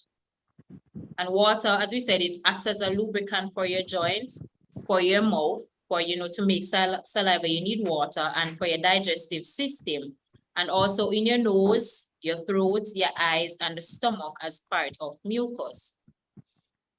Water also plays a role by keeping your body cool, right? So regulating your body temperature. So when your body is overheated, what it's going to do to cool down, it sweats. So it excretes the, you know, water to help you cool down. So water plays an important role right there. So how to beat the heat, summer heat with water? I mean, simple, just drink your plain water, or what I would say, dress up your water. So make your water fancy. Some of us, we're so accustomed to drinking a lot of the sweet juices or the fizzy drink or anything. We just want something sweet, but sometimes, you know, it just takes, you know, turn your handmade fashion, dress up your water, make it nice and fancy. And it might be more enjoyable to you. You might realize that your palate, you know, you get accustomed to it. So you do this by making an infused water. So what you can do, it's melon is out there. You buy some melon, cut it up in chunks, put it in a jug of water, and you're good to go. Or you get some lemon or lime, slice it up, put it in your water, right? So any favorite fruit or vegetable, once they're solid. So your pineapples, your lemon, your lime, your watermelon, right? Cucumber slices. You want to took a piece of ginger in it or some mint leaves, and you're good to go. And that's basically dressing up your water, and you put that in the fridge for about an hour, and you pour whenever you're thirsty, and you'll be good to go, right? Can use tuna in the water as well. Right. Yeah. Somebody grew with them granny. All right. So yes, I drank a lot of that growing up, thanks to my grandma. So yes, a tuna. And okra. And your cucumbers. All right. The Right. cucumber, I grate the cucumber, the pure cucumber, just use the water alone. Water alone for the cucumber. Right. Because it is high in water. And the melon. Awesome. All right. All right. So I slice the pineapple and drop it in my water. Oh, you slice the pineapple and drop it in your water? That's nice. And it tastes really good, doesn't it? I get to eat the pineapple afterwards, right? So what happens is that when you put the fruits or the vegetables in the water, what's going to happen is that you still get added benefits, because in that water, what happened is that the infusion process, so the nutrients, so the vitamins and the minerals from the fruit, they actually will, you know, infuse into the water, right? And along with the flavor, and that helps to give it the taste. So at the same time, people might think, oh, you're not really getting any benefits. So I mean, yes. For so many juices. Right. So the vitamins and the minerals, you know, they infuse into the water, so you're still getting it. So you're drinking it in a liquid form, and it's faster, you know, it's easily absorbed into your bloodstream or your body. And at the same time, when you're finished with that water, you can still go ahead to eat the chunks of fruits for the fiber, right? So a lot of fruits and vegetables are great sources of water, right? So about 1/5 of our water consumption comes from your fruits and vegetables. And there are lots and lots and lots of super hydrating fruits and vegetables. And there are a number of ways you can actually use them to keep hydrated and not just beat the summer heat, but all year round, right? Just if you want to cut down on especially now when we're trying to encourage persons to cut down on the amount of sugar that you eat every day, especially coming from our juices or sugar sweetened beverages. So whether we buy it outside, you know, on the sidewalk, in the supermarket, at the shops, or whenever we are preparing our juices at home, you know, it's something we need to take a step back and say, okay, let's try to incorporate our fresh fruits and vegetables with no sugar added, because they already have naturally occurring sugars, right? So we're going to look at some of the ways. Go ahead. And my mother said I should always slice a piece of pineapple and put it in the water because it's good for the female area. All right, what's that? Is it Afiana or Ariana? Afriana. Afriana. All right, Afriana. Yes. That's your mommy, you know, she teaching you a little, you know, life lessons from early. So yes. Right. So I mean, any fruit at all, they're actually good. So yes. You could go ahead to cut up some pineapple for you, put it in your water. She can try other fruits that you like as well. And just experiment and explore, and you will be, trust me, you'll be quite fine. But we're going to look at some other ways that you can use your fruits and vegetables to keep your body hydrated and get added nutritional benefits, right? So first, when you're selecting your fruits and vegetables, right, you try to look at the nutrients and appeal, and they serve different types, right? So you just don't buy one. I mean, if you can only afford one, or if you just like one particular fruit or vegetable, that's fine, right? And you try to buy fruits and vegetables that are in season. So like now, you know, when Otaheite apple is in season, so it might be cheaper than those that are, you know, not really in season or that are always readily available, right? And you look for the freshness and the quality, right? And you eat with the seasons. So this is nature's way of making sure our bodies get a healthy mix of nutrients and plant chemicals, right? So like, oh no, as I said, the Otaheite apple, the pear, all of those things are in season now. So you try to eat much of those while they are in season, because when they're out of season, I mean, you're gonna have to wait at least another whole year before you can enjoy the benefits of those fruits or vegetables. And also try something new. So you try different recipes, experiment with your fruits and vegetables, try different ways to, you know, make nutritious snacks or drinks or meals with them, and buy new fruits or vegetables as part of your weekly shopping. So if you normally buy carrots every week as a vegetable, you know, go ahead and say, all right, let me try some callaloo with the carrots this week.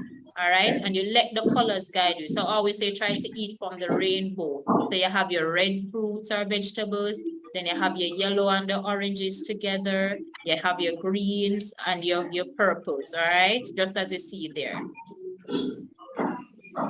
Miss, and my mother also blend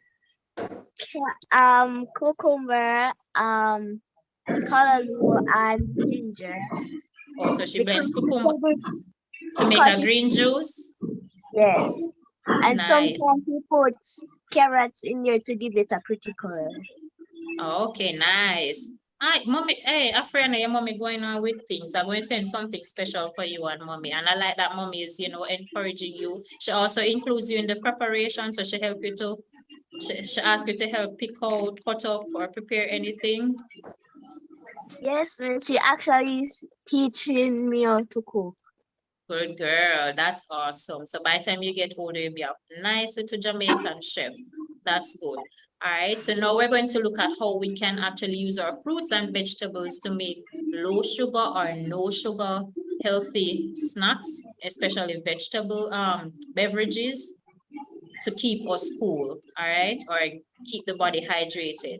So number one, you can combine some ice and your favorite fruit in a blender to create a slushy or a smoothie, right? Which is a cool and refreshing drink. So as I see on screen there, this was one. This is like a pineapple slushy. So you just blend up the pineapple chunks with some ice. And you know, if you want to squeeze just a toops of lime or lemon in it, and you're good to go. Next, you can make some homemade, go ahead. Miss, even sometimes when you're drinking a healthy juice, you can cut up fruits and vegetables, and you can also use less sugar, and you can also cut up the fruits, any fruits you want, and put it on the side of the drink. Right, nice. I tell you, you're going to be a nice little chef growing up, and that's a great idea. So yes, you can blend your homemade fruit and vegetable juices with no added sugar, and you just use, you know, a slice of those whatever fruit or vegetable you use in that drink. So just kind of decorate the cup to give it a little fancy look, as if you're at a fancy restaurant or a hotel enjoying a drink. All right. So our next way that we can go ahead to hydrate or get enough water using our fruits and vegetables is making fruit popsicles or ice pops, right? So these are nice little summer treats made with 100% real fruit and no added sugar. and they're healthy, cooling, and delicious, right? So you just go ahead to blend up your favorite fruits and vegetables. If you don't have the popsicle maker, if you have little empty yogurt cups with some skewer sticks or matchsticks, if you want to use those, and you just blend it, pour it in those, pop the stick in the middle, and put it in the freezer. And trust me, once that is frozen and you pop one whenever you're thirsty from playtime, or you just feel for a little snack, a cooling snack, you just pop one out of the freezer and you're good to go. You can also eat raw fruits and vegetables. So some cucumber slices instead of chips as a hydrating snack. You can also make your fruit or vegetable salad or a combination of both, right? So if you use water-rich fruits and vegetables, so you see one there, you have like some lettuce leaves with some cucumber slices, and you see some fruits there. So they chop up some grapes with some tomatoes and berries. That's a nice, so that gives you a mix of sweet, fresh, and the savory. So you get a combination of flavors right there to make a nice, refreshing snack. If you want to drink more water, as we said, make it taste good. So dress up your water. So use your fruits, your herbs, and vegetables to make your infused water like you see on screen. And we're going to get into the fun part. I'm going to actually show you 2 little videos. So you can pay attention now to see how you can make your infused water as well as your smoothie. All right. So here we go. Hello everyone, welcome to our Heart to Eat series brought to you by the Heart Foundation of Jamaica. We have some exciting and fun-filled sessions where we will be showing you simple, creative ideas on how to use locally grown fruits, vegetables, herbs, and other Jamaican foods to make heart-healthy meals, snacks, and beverages. Get your chef hats on and your cooking skills ready to take on the kitchen. Stay tuned as we jump right into things.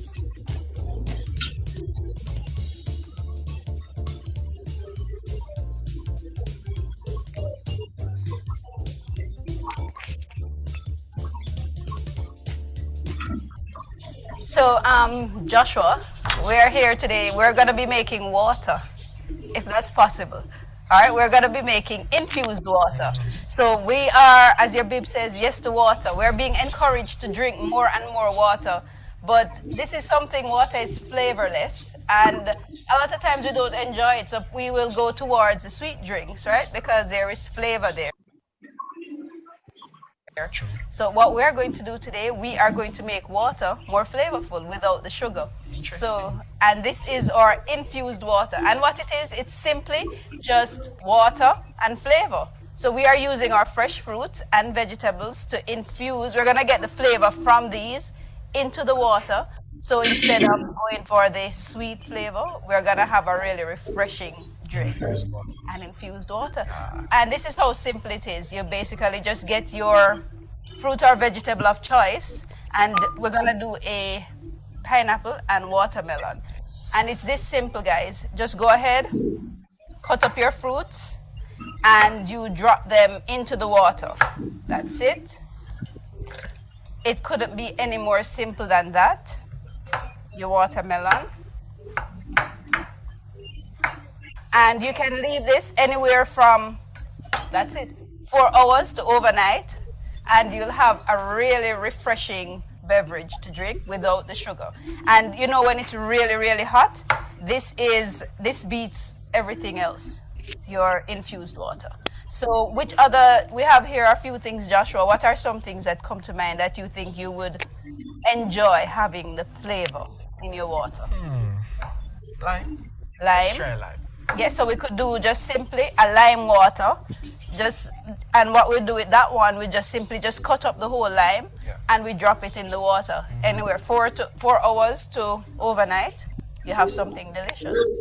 All right? Can't wait. And that's as simple as it is, infused water. So what's going to happen now, the water will pull, you'll get all your vitamins, the water will be enriched because you'll be getting vitamins and minerals being pulled from the fruit or vegetable into the water. So it won't be just flavorless, void of nutrition. It's gonna be really good. All right, so there you have it, infused water. And then now, Joshua, let's just do a few other flavors together so we can show everyone. Lime and mint would be nice. cucumber. Okay, now Joshua, you show me now some flavors that you think you'd enjoy drinking. Most definitely. I'll choose the ginger and the lime. Okay. Interesting mix. Right, so we wouldn't need to peel our lime or anything. We're just going to slice it up. Slice. And that's what makes this so easy. There isn't much preparation that you have to do. No peeling, just wash, clean fruits, vegetables, and put them in the water. So now you can slice up your ginger, just do thin slices. Slices.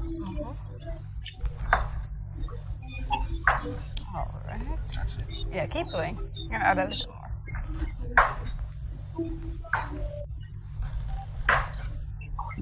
All right, and that ought to do it. You can go ahead now, and we're going to add it. Just add them to your water. Okay.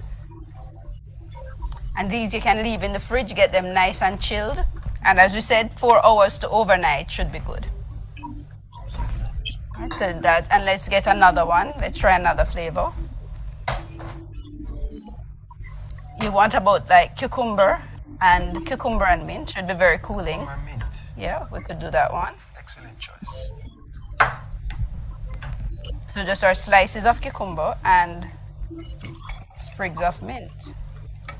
Right, so go ahead. You can slice them a little thinner. Yeah.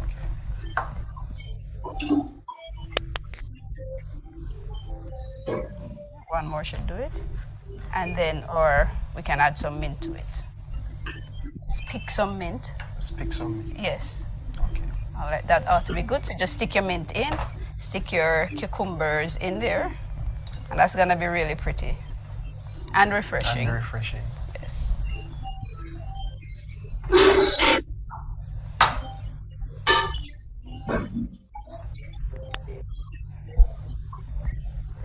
All right, so that's our cucumber and mint.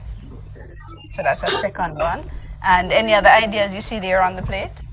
Lemon and ginger. Yeah, and we could just even do lemon water, True. which is really good. So we could do some lemons.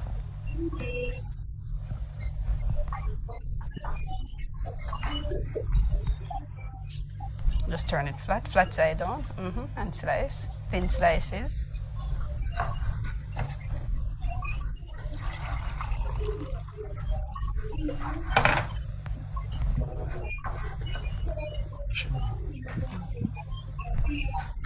Another one we could do pineapple and ginger, which is a really good one. Pineapple.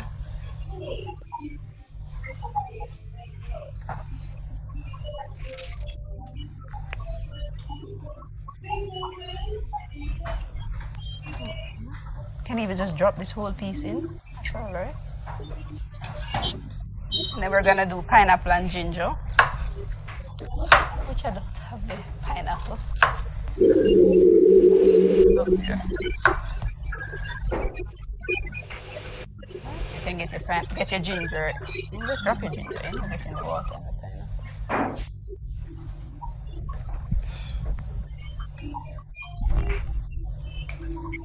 So you can slice up your pineapple.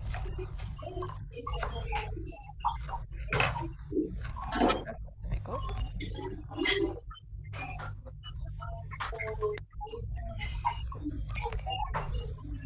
Okay, so Joshua, these look really refreshing, and on a really hot day, what more could you want?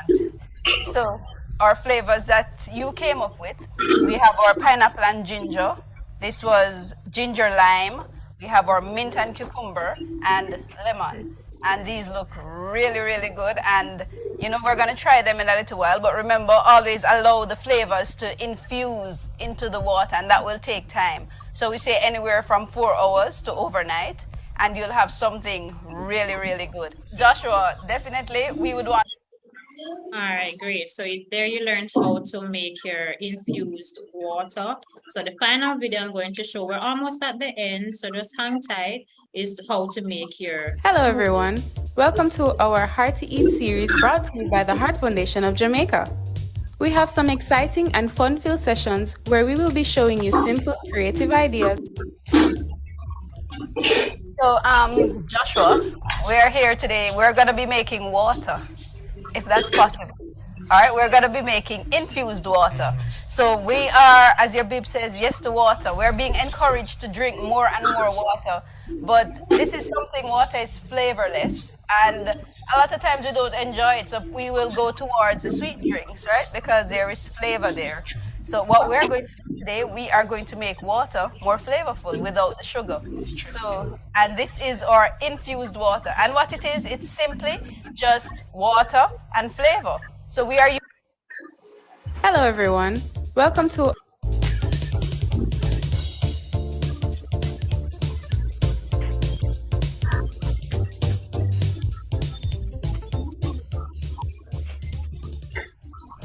Hi everyone, I'm Chef Latoya Panton and I have here with me Rihanna and my young chef Jace, and today we'll be working on a tropical fruit smoothie. Now guys, you know this is something that you can make at home very easily, and we always have some kind of fruit in season in Jamaica.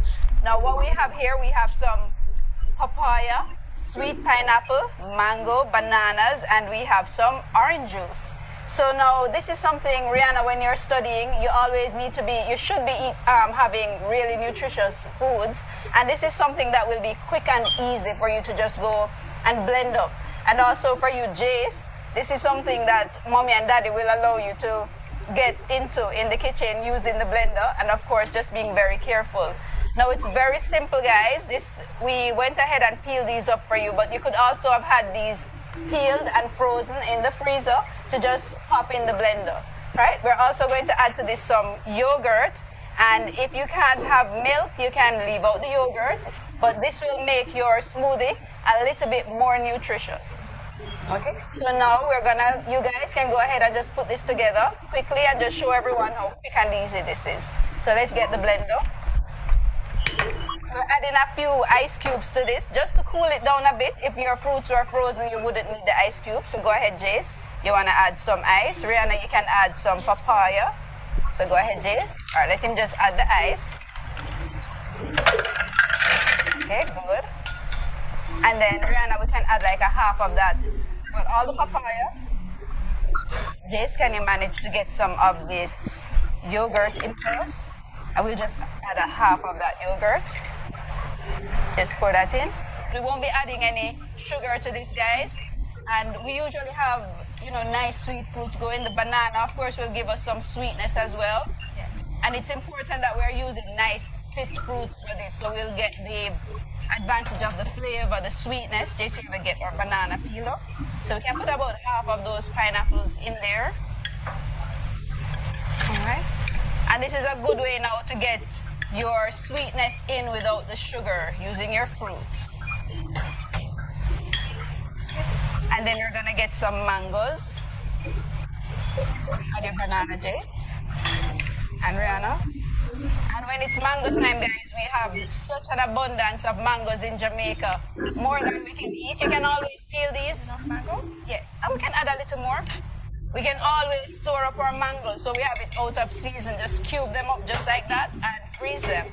So we're going to add some orange juice here, and this again will help to give us some sweetness, as well as a little, just to get everything moving in the blender. So Rihanna, you can go ahead. And let's cover that. And that's how quick and easy that was. And it could have even been quicker if we had our fruits frozen.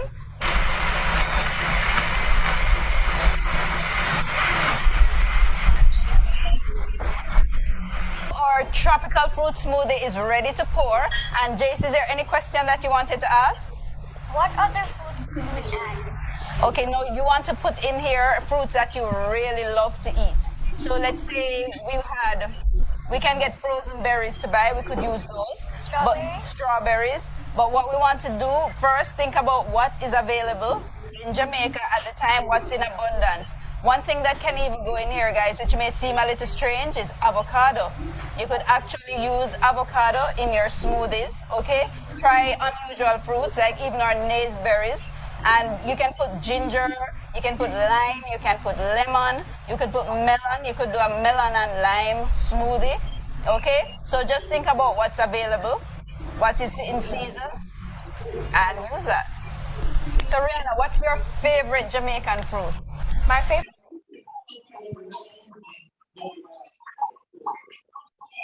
Okay, guys, so there you have it. You saw 2 videos on how you could actually prepare 2 refreshing and hydrating drinks with your locally grown fruits and vegetables, and they will also keep you hydrated. All right, so now we're at the last trivia section, and I have 3 questions here. I see it says 2 participants raised hand, but I really can't see. Oh, I see. I have opened my Yes. microphone too. I see. Okay. All right, so the I opened first my microphone before. Oh, I'm sorry, I didn't realize. But all right, which question are we going to answer? The first question to provide All 2 right. functions.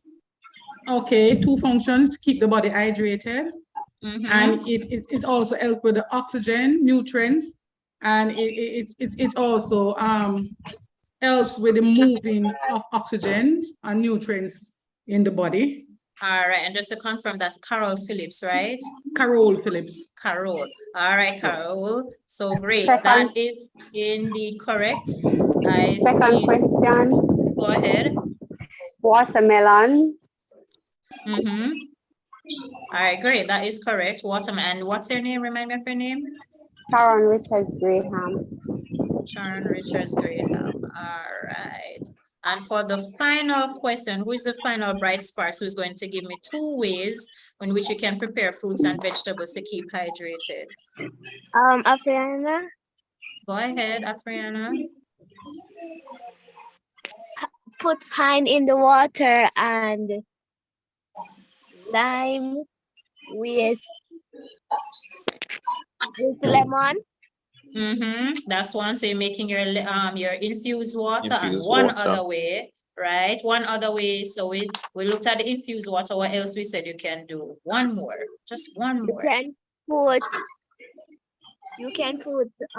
vegetables and fruits. You can put watermelon with mango. Right. And you make what you're making there, a salad. Yes, a salad. All right, great. Right. So indeed, you are all correct, and I'm glad that you were all paying attention. And I mean, as I say, it's nothing hard.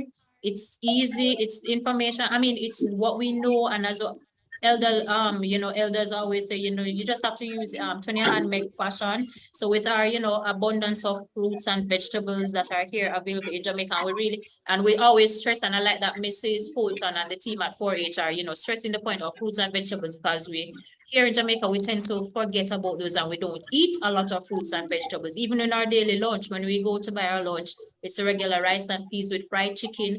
And instead of the vegetable on the side, what do we normally ask for? The pasta. And the pasta is high in carbohydrates, and carbohydrates translate to sugar. So we want to find more ways to, if we don't eat the fruits and vegetables daily during our meals, find creative ways that we can use them to get the most of their benefits. So your infused water, your smoothies, your popsicles, making a nice salad.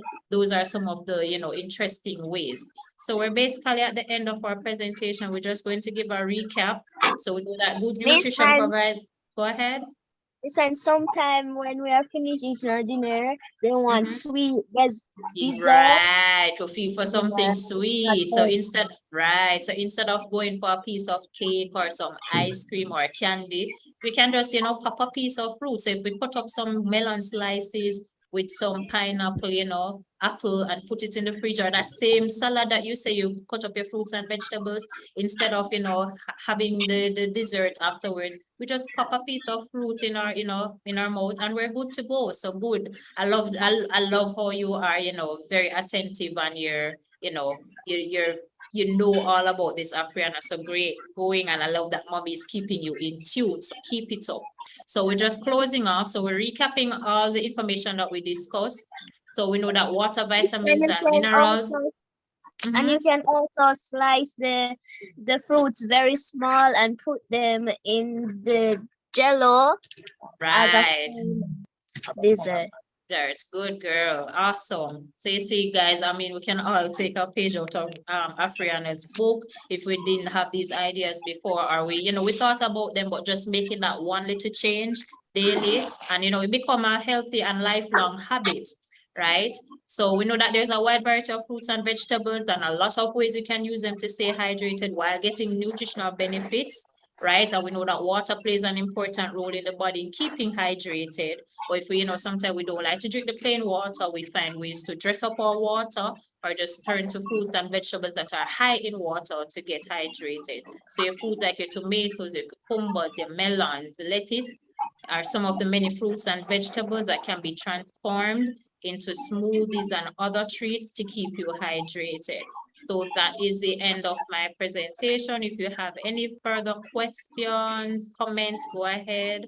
And I have the names of all my bright sparks here. So I will arrange with Mrs. Fulton on how we can, to get your prizes to her and you can retrieve them. Okay, guys? So it was a pleasure speaking with you today, and I hope that you remain this receptive and attentive for the rest of the presentations, because it's a really, the schedule, the agenda, and the information that you're receiving is really good. And it's really applicable to your daily life, and also, enhancing your skills, because you can actually, use them to actually develop your profession. So for those of you who are interested in farming, becoming chefs or nutrition educators, the information that you're learning here is very valuable. So please keep staying attentive, all right?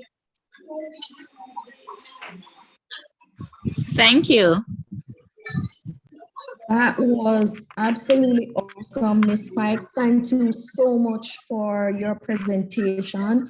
I am sure that we have learned and that we have some great ideas to follow through on this afternoon and into the weekend, right? So thank you so much, and I'm sure that persons, if there are any questions, you have the opportunity now to ask, and I am sure we'll be able to share this information and the relevant links that you can go back on later on to, refresh yourselves on what to make to keep you cool in the summer and how you can utilize your fruits and vegetables to make awesome beverages and fresh snacks, not just for the summer, but to keep you nourished and interested in the various local fruits and vegetables. Thanks again, Ms. Pike. Really appreciate it. All right, everyone. I am hoping you have been absorbing a lot. The time has actually gone on us for the presentations for this afternoon. However, if you are able to stay on just for about, say, 12 to 15 minutes more, we could share good news with you to just kind of do a little culmination and sharing, so we have a little more time to spare for Friday's session. How does that sound? I'm hoping everybody is agreed. Yeah. All right. So you sound like you're on board. So as such, I'm going to just share with you a little.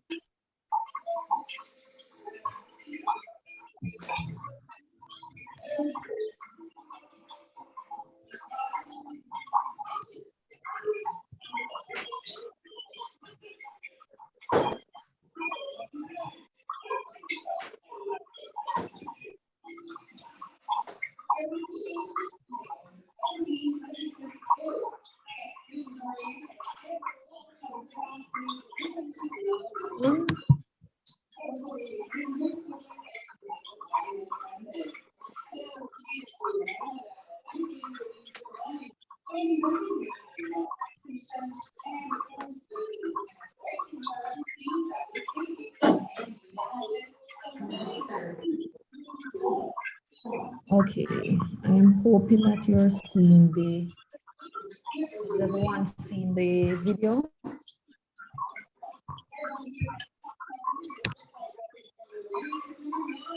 A little white, like yes, no. Not seen anything yet. Not seen anything yet. All right, let me try again.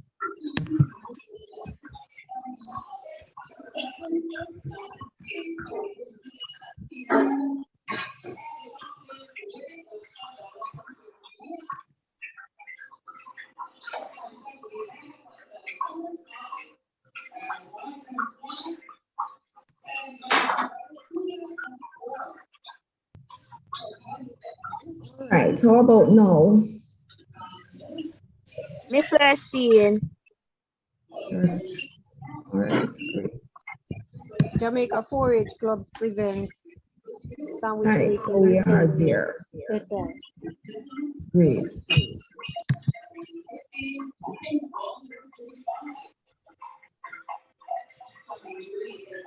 All right, so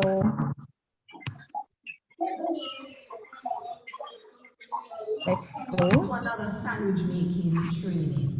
Now today, we're going to look at some key points to consider when making sandwiches. We're also going to look at some equipment and tools used in sandwich making, and also look at some techniques in sandwich preparation. So let's get right to it. Now, we want to focus on sanitation. When you're doing food sandwiches, you have to ensure that all the ingredients are properly prepared. Your Not getting any sound. You're not getting any sound? All right, hold us. Miss, not hearing clearly.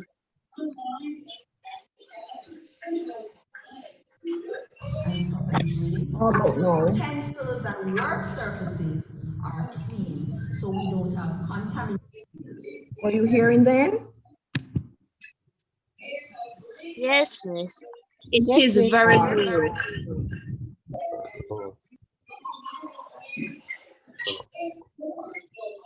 See if you can turn your volume as high as you can take it, because I'm not sure. I've actually had, this is up to the highest level. Just listen keenly. All right, I'm going to start just a bit backwards, and here we go. Sanitation. When you're doing cold sandwiches, you have to ensure that all the ingredients are properly prepared. Your vegetables are washed and properly cleaned. Your utensils and work surfaces are clean. So you don't have contamination in your sandwiches. So that's very important. Now, when you're making sandwiches also, you have to consider the occasion for the sandwiches. So if you're going to have a cocktail party and you're going to use your sandwiches, you want nice, small, dainty sandwiches. If you're going to have your sandwiches as part of your lunch, then they don't necessarily need to be very small, and you may not have to cut the crusts off. But we want to ensure that our sandwiches are nice and fresh, and so we always say keep your sandwiches covered. Use cling wrap to wrap them, to encase them, and make sure that the moisture is not lost. Also, you may also choose to place them in an airtight container, and that will also help to keep the freshness in. Now, we say use good quality ingredients, especially when you're going to go spreads, so that you ensure it doesn't become soggy when you have applied your filling. Now, for those ingredients that you know will require pre-preparation, ensure that is done before you start, so there is a smooth process in creating your various sandwiches. Use appropriate and affordable garnishes so that your sandwiches look very appealing and delicious and colorful, because color also attracts the eyes and makes it more appealing. Now, we are going to move into some of the equipment used in sandwich making, and we want to highlight just three. One major one that's very important is your refrigerator, because your refrigerator keeps your sandwiches at the appropriate temperature so that they maintain their quality. So once your sandwiches are prepared, you place them in the refrigerator until you're ready for them to use later on in the day, or for some persons who may hold them until the next day. Now, if you're having large functions, a party, etc., depending on the number of persons you're having, an electric mixer now comes handy in preparing your creamed fillings. So that's one of the things that are important when you're doing large functions. Also, for those who may be doing hot sandwiches, a sandwich maker can come in handy if you're going to be doing your grilled cheese sandwich, etc. That's also one of the equipment that becomes important for you. Now we're going into our different tools and utensils and items used in your sandwich making. One, our knives. And our knives need to be sharp so as to ensure neat cuts of bread and filling. We are going to show you some of these things.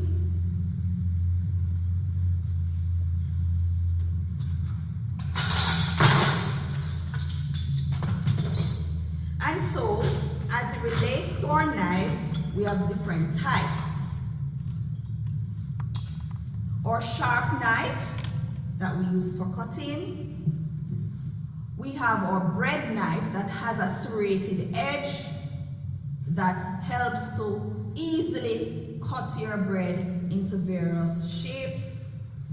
We also have what is called a paring knife that helps to create your different garnishes when you're making your rolls and your flowers, etc. We have what is called a spreader that we use to apply our filling to the bread or your spread to your bread.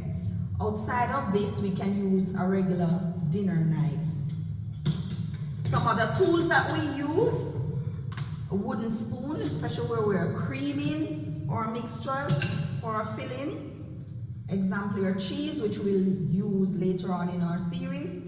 We'll also utilize our spoon, small spoon. This is a cereal spoon that we use to mix our ingredients. Spatula, and these come in different sizes, shapes, and color.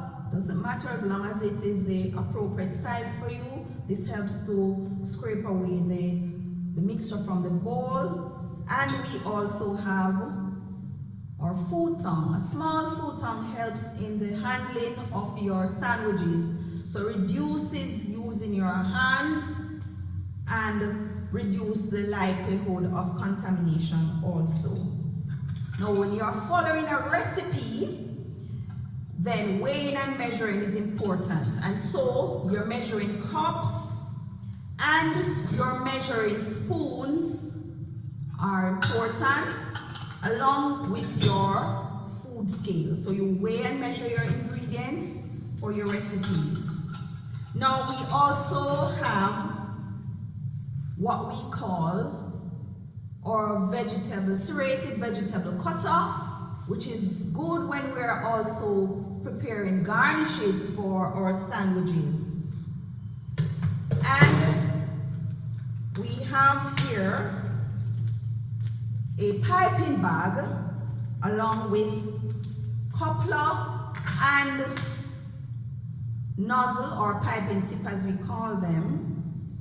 Different tips have different design according to the effect or the look you want.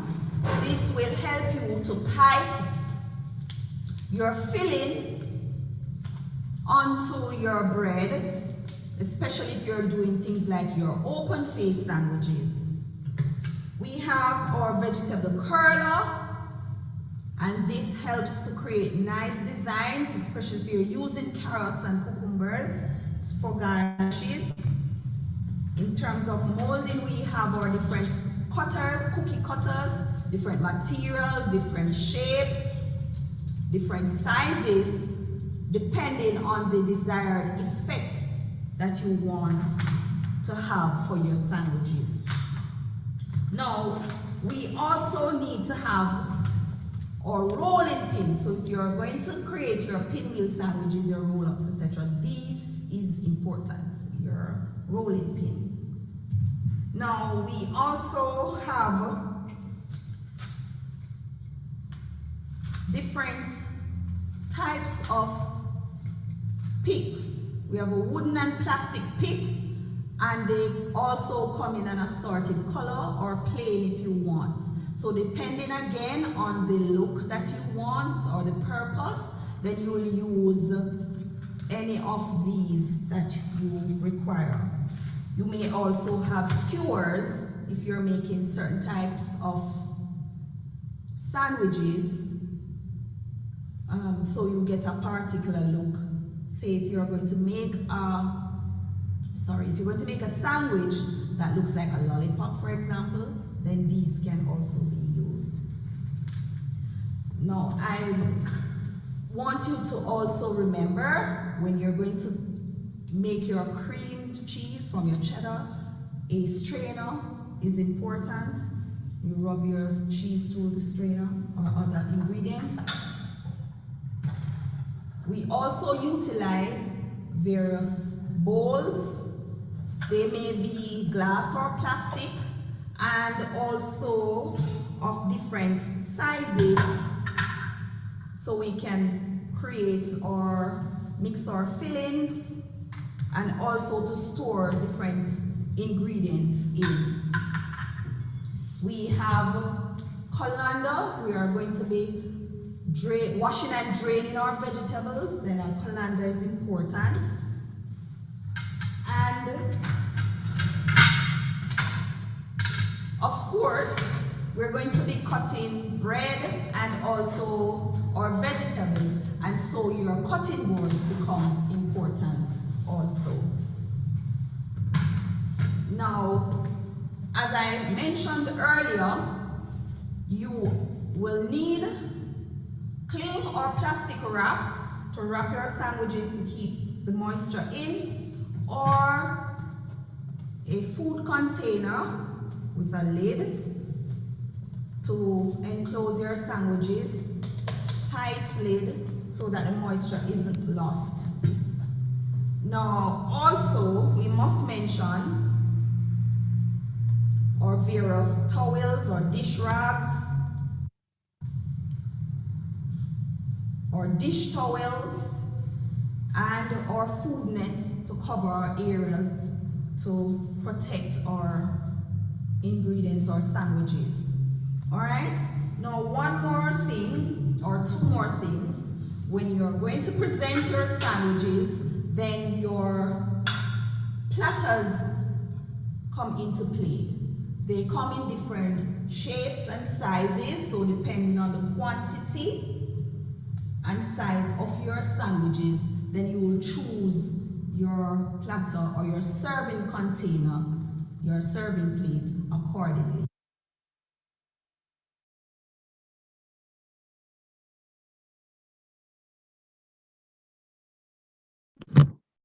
Okay, so that was the short presentation. Just to recap some of the things that we looked at yesterday as it relates to food handling practices and sanitation, and also to zone in on some of the necessary tools and equipment that you utilize in the preparation of your sandwich or your staple witch, right? That was a bit condensed, and I hope that you would have heard and absorbed the information. Are there any questions coming out of that that we could address at this point?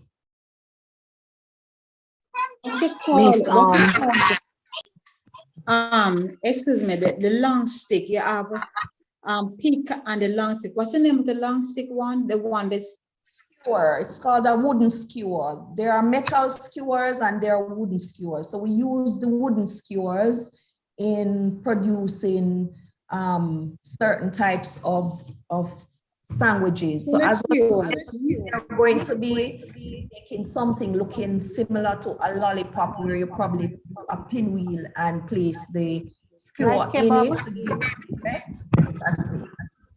Different size. Like kebab. Yes. And the name of the draining dish? Colander. Right, so once you wash your vegetables, you place them in the colander, and it allows the water to drip away through the various holes so that you don't have too much moisture on the vegetables to cause your sandwiches to become soggy. Any other questions?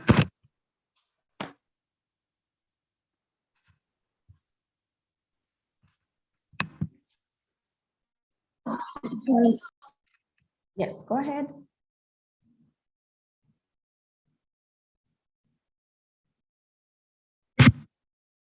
Someone was asking. So the information was quite clear.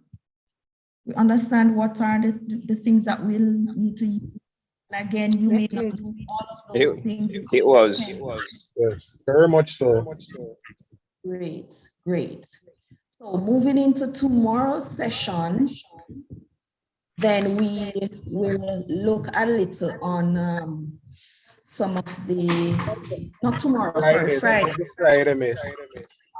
We'll have some demonstrations going and we'll look at briefly on packaging because we want to be able to show how you can actually package your sandwiches and make them look more attractive, especially if it is that you're considering selling sandwiches, that sort of thing, because we have to see how we can earn as well from some of these skills that we gain. All right. I'm hoping that you all saw the material in terms of the notes from yesterday. There is the opportunity for you to add, especially for examples of the various types or parts of the sandwiches, etc. Please review, and if there are still questions, you can place them in your WhatsApp groups and I'll address them accordingly. From our general presentations from this morning, we really went through quite a lot today with the presentation from Mr. Moody and also from Ms. Hyde, and the final recording just done. We really absorbed a lot and we are going through. Remember to send us the notes from yesterday. They were, yeah. So if it wasn't sent in your group, you can speak to me at the end of this presentation and I'll see how we can get them to you. All right?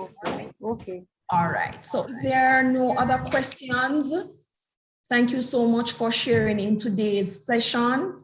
I hope you have benefited much from the different presentations and that you will find some time to recap. And we see you on Friday, all being well, to have some demonstrations going and some additional information to give you more. The group, thank you very much, Ms. Sultan. Thank you. You're most welcome. Thank you very much. You're welcome, darling. Well. Thank you. Thank you.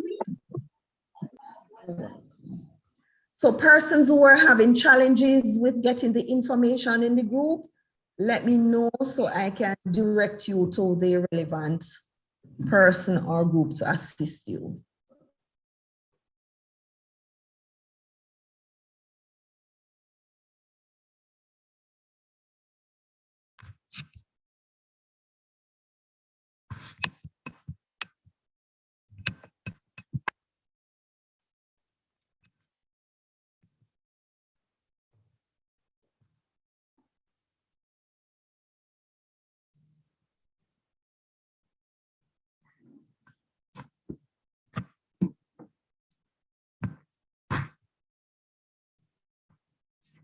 All right, so persons from St. Catherine who may be having challenges getting the notes, I will have the information shared through the parish manager or the secretary so you can have them.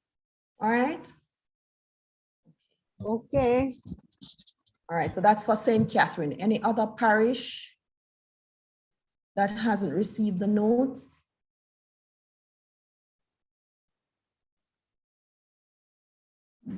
St. Mary. All right, so it will be shared with St. Mary. I am almost, double check St. Mary.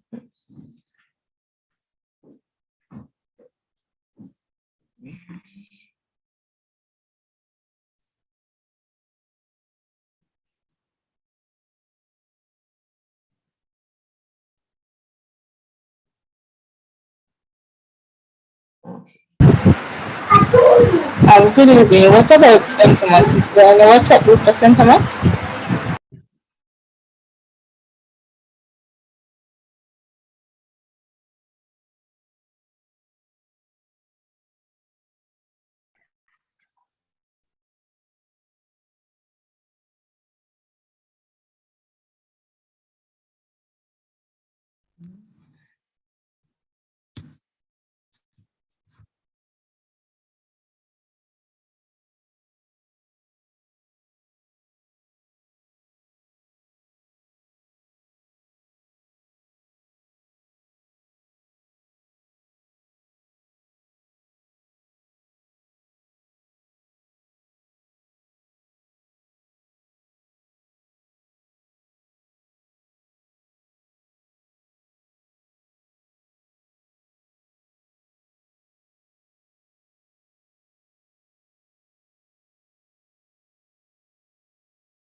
All right, so I also see St. Thomas not receiving as well.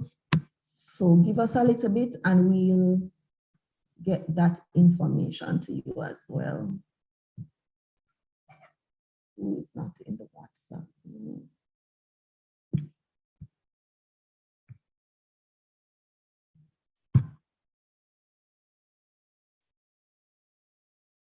All right. WhatsApp group.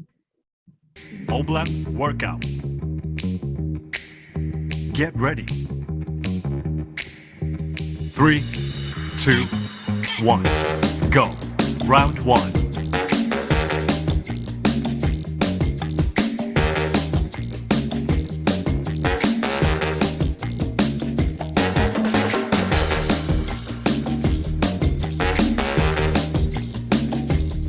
Three, 2, 1, break.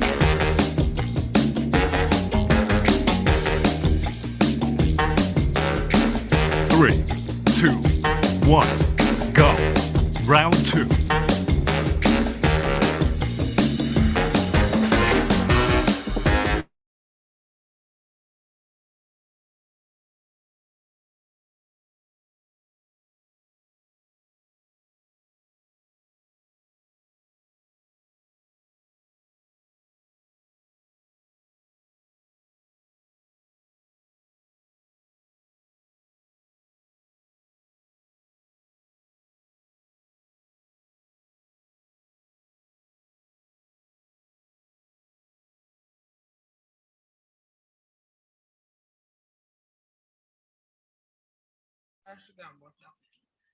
Charmaine Brown, if you did not fill out the registration form, you would not be placed in a group. So Yes, I did. I did that first thing. all right, 8607034, just text that number, say your name and ask her to add you. Please repeat. 8607034. That's the number for the St. Catherine persons. Who wants to be- first thing. Oh, all right. I'm not sure what's happening, but for the St. Catherine persons, 8607034. You can just ask to be added to the group. All right, thank you.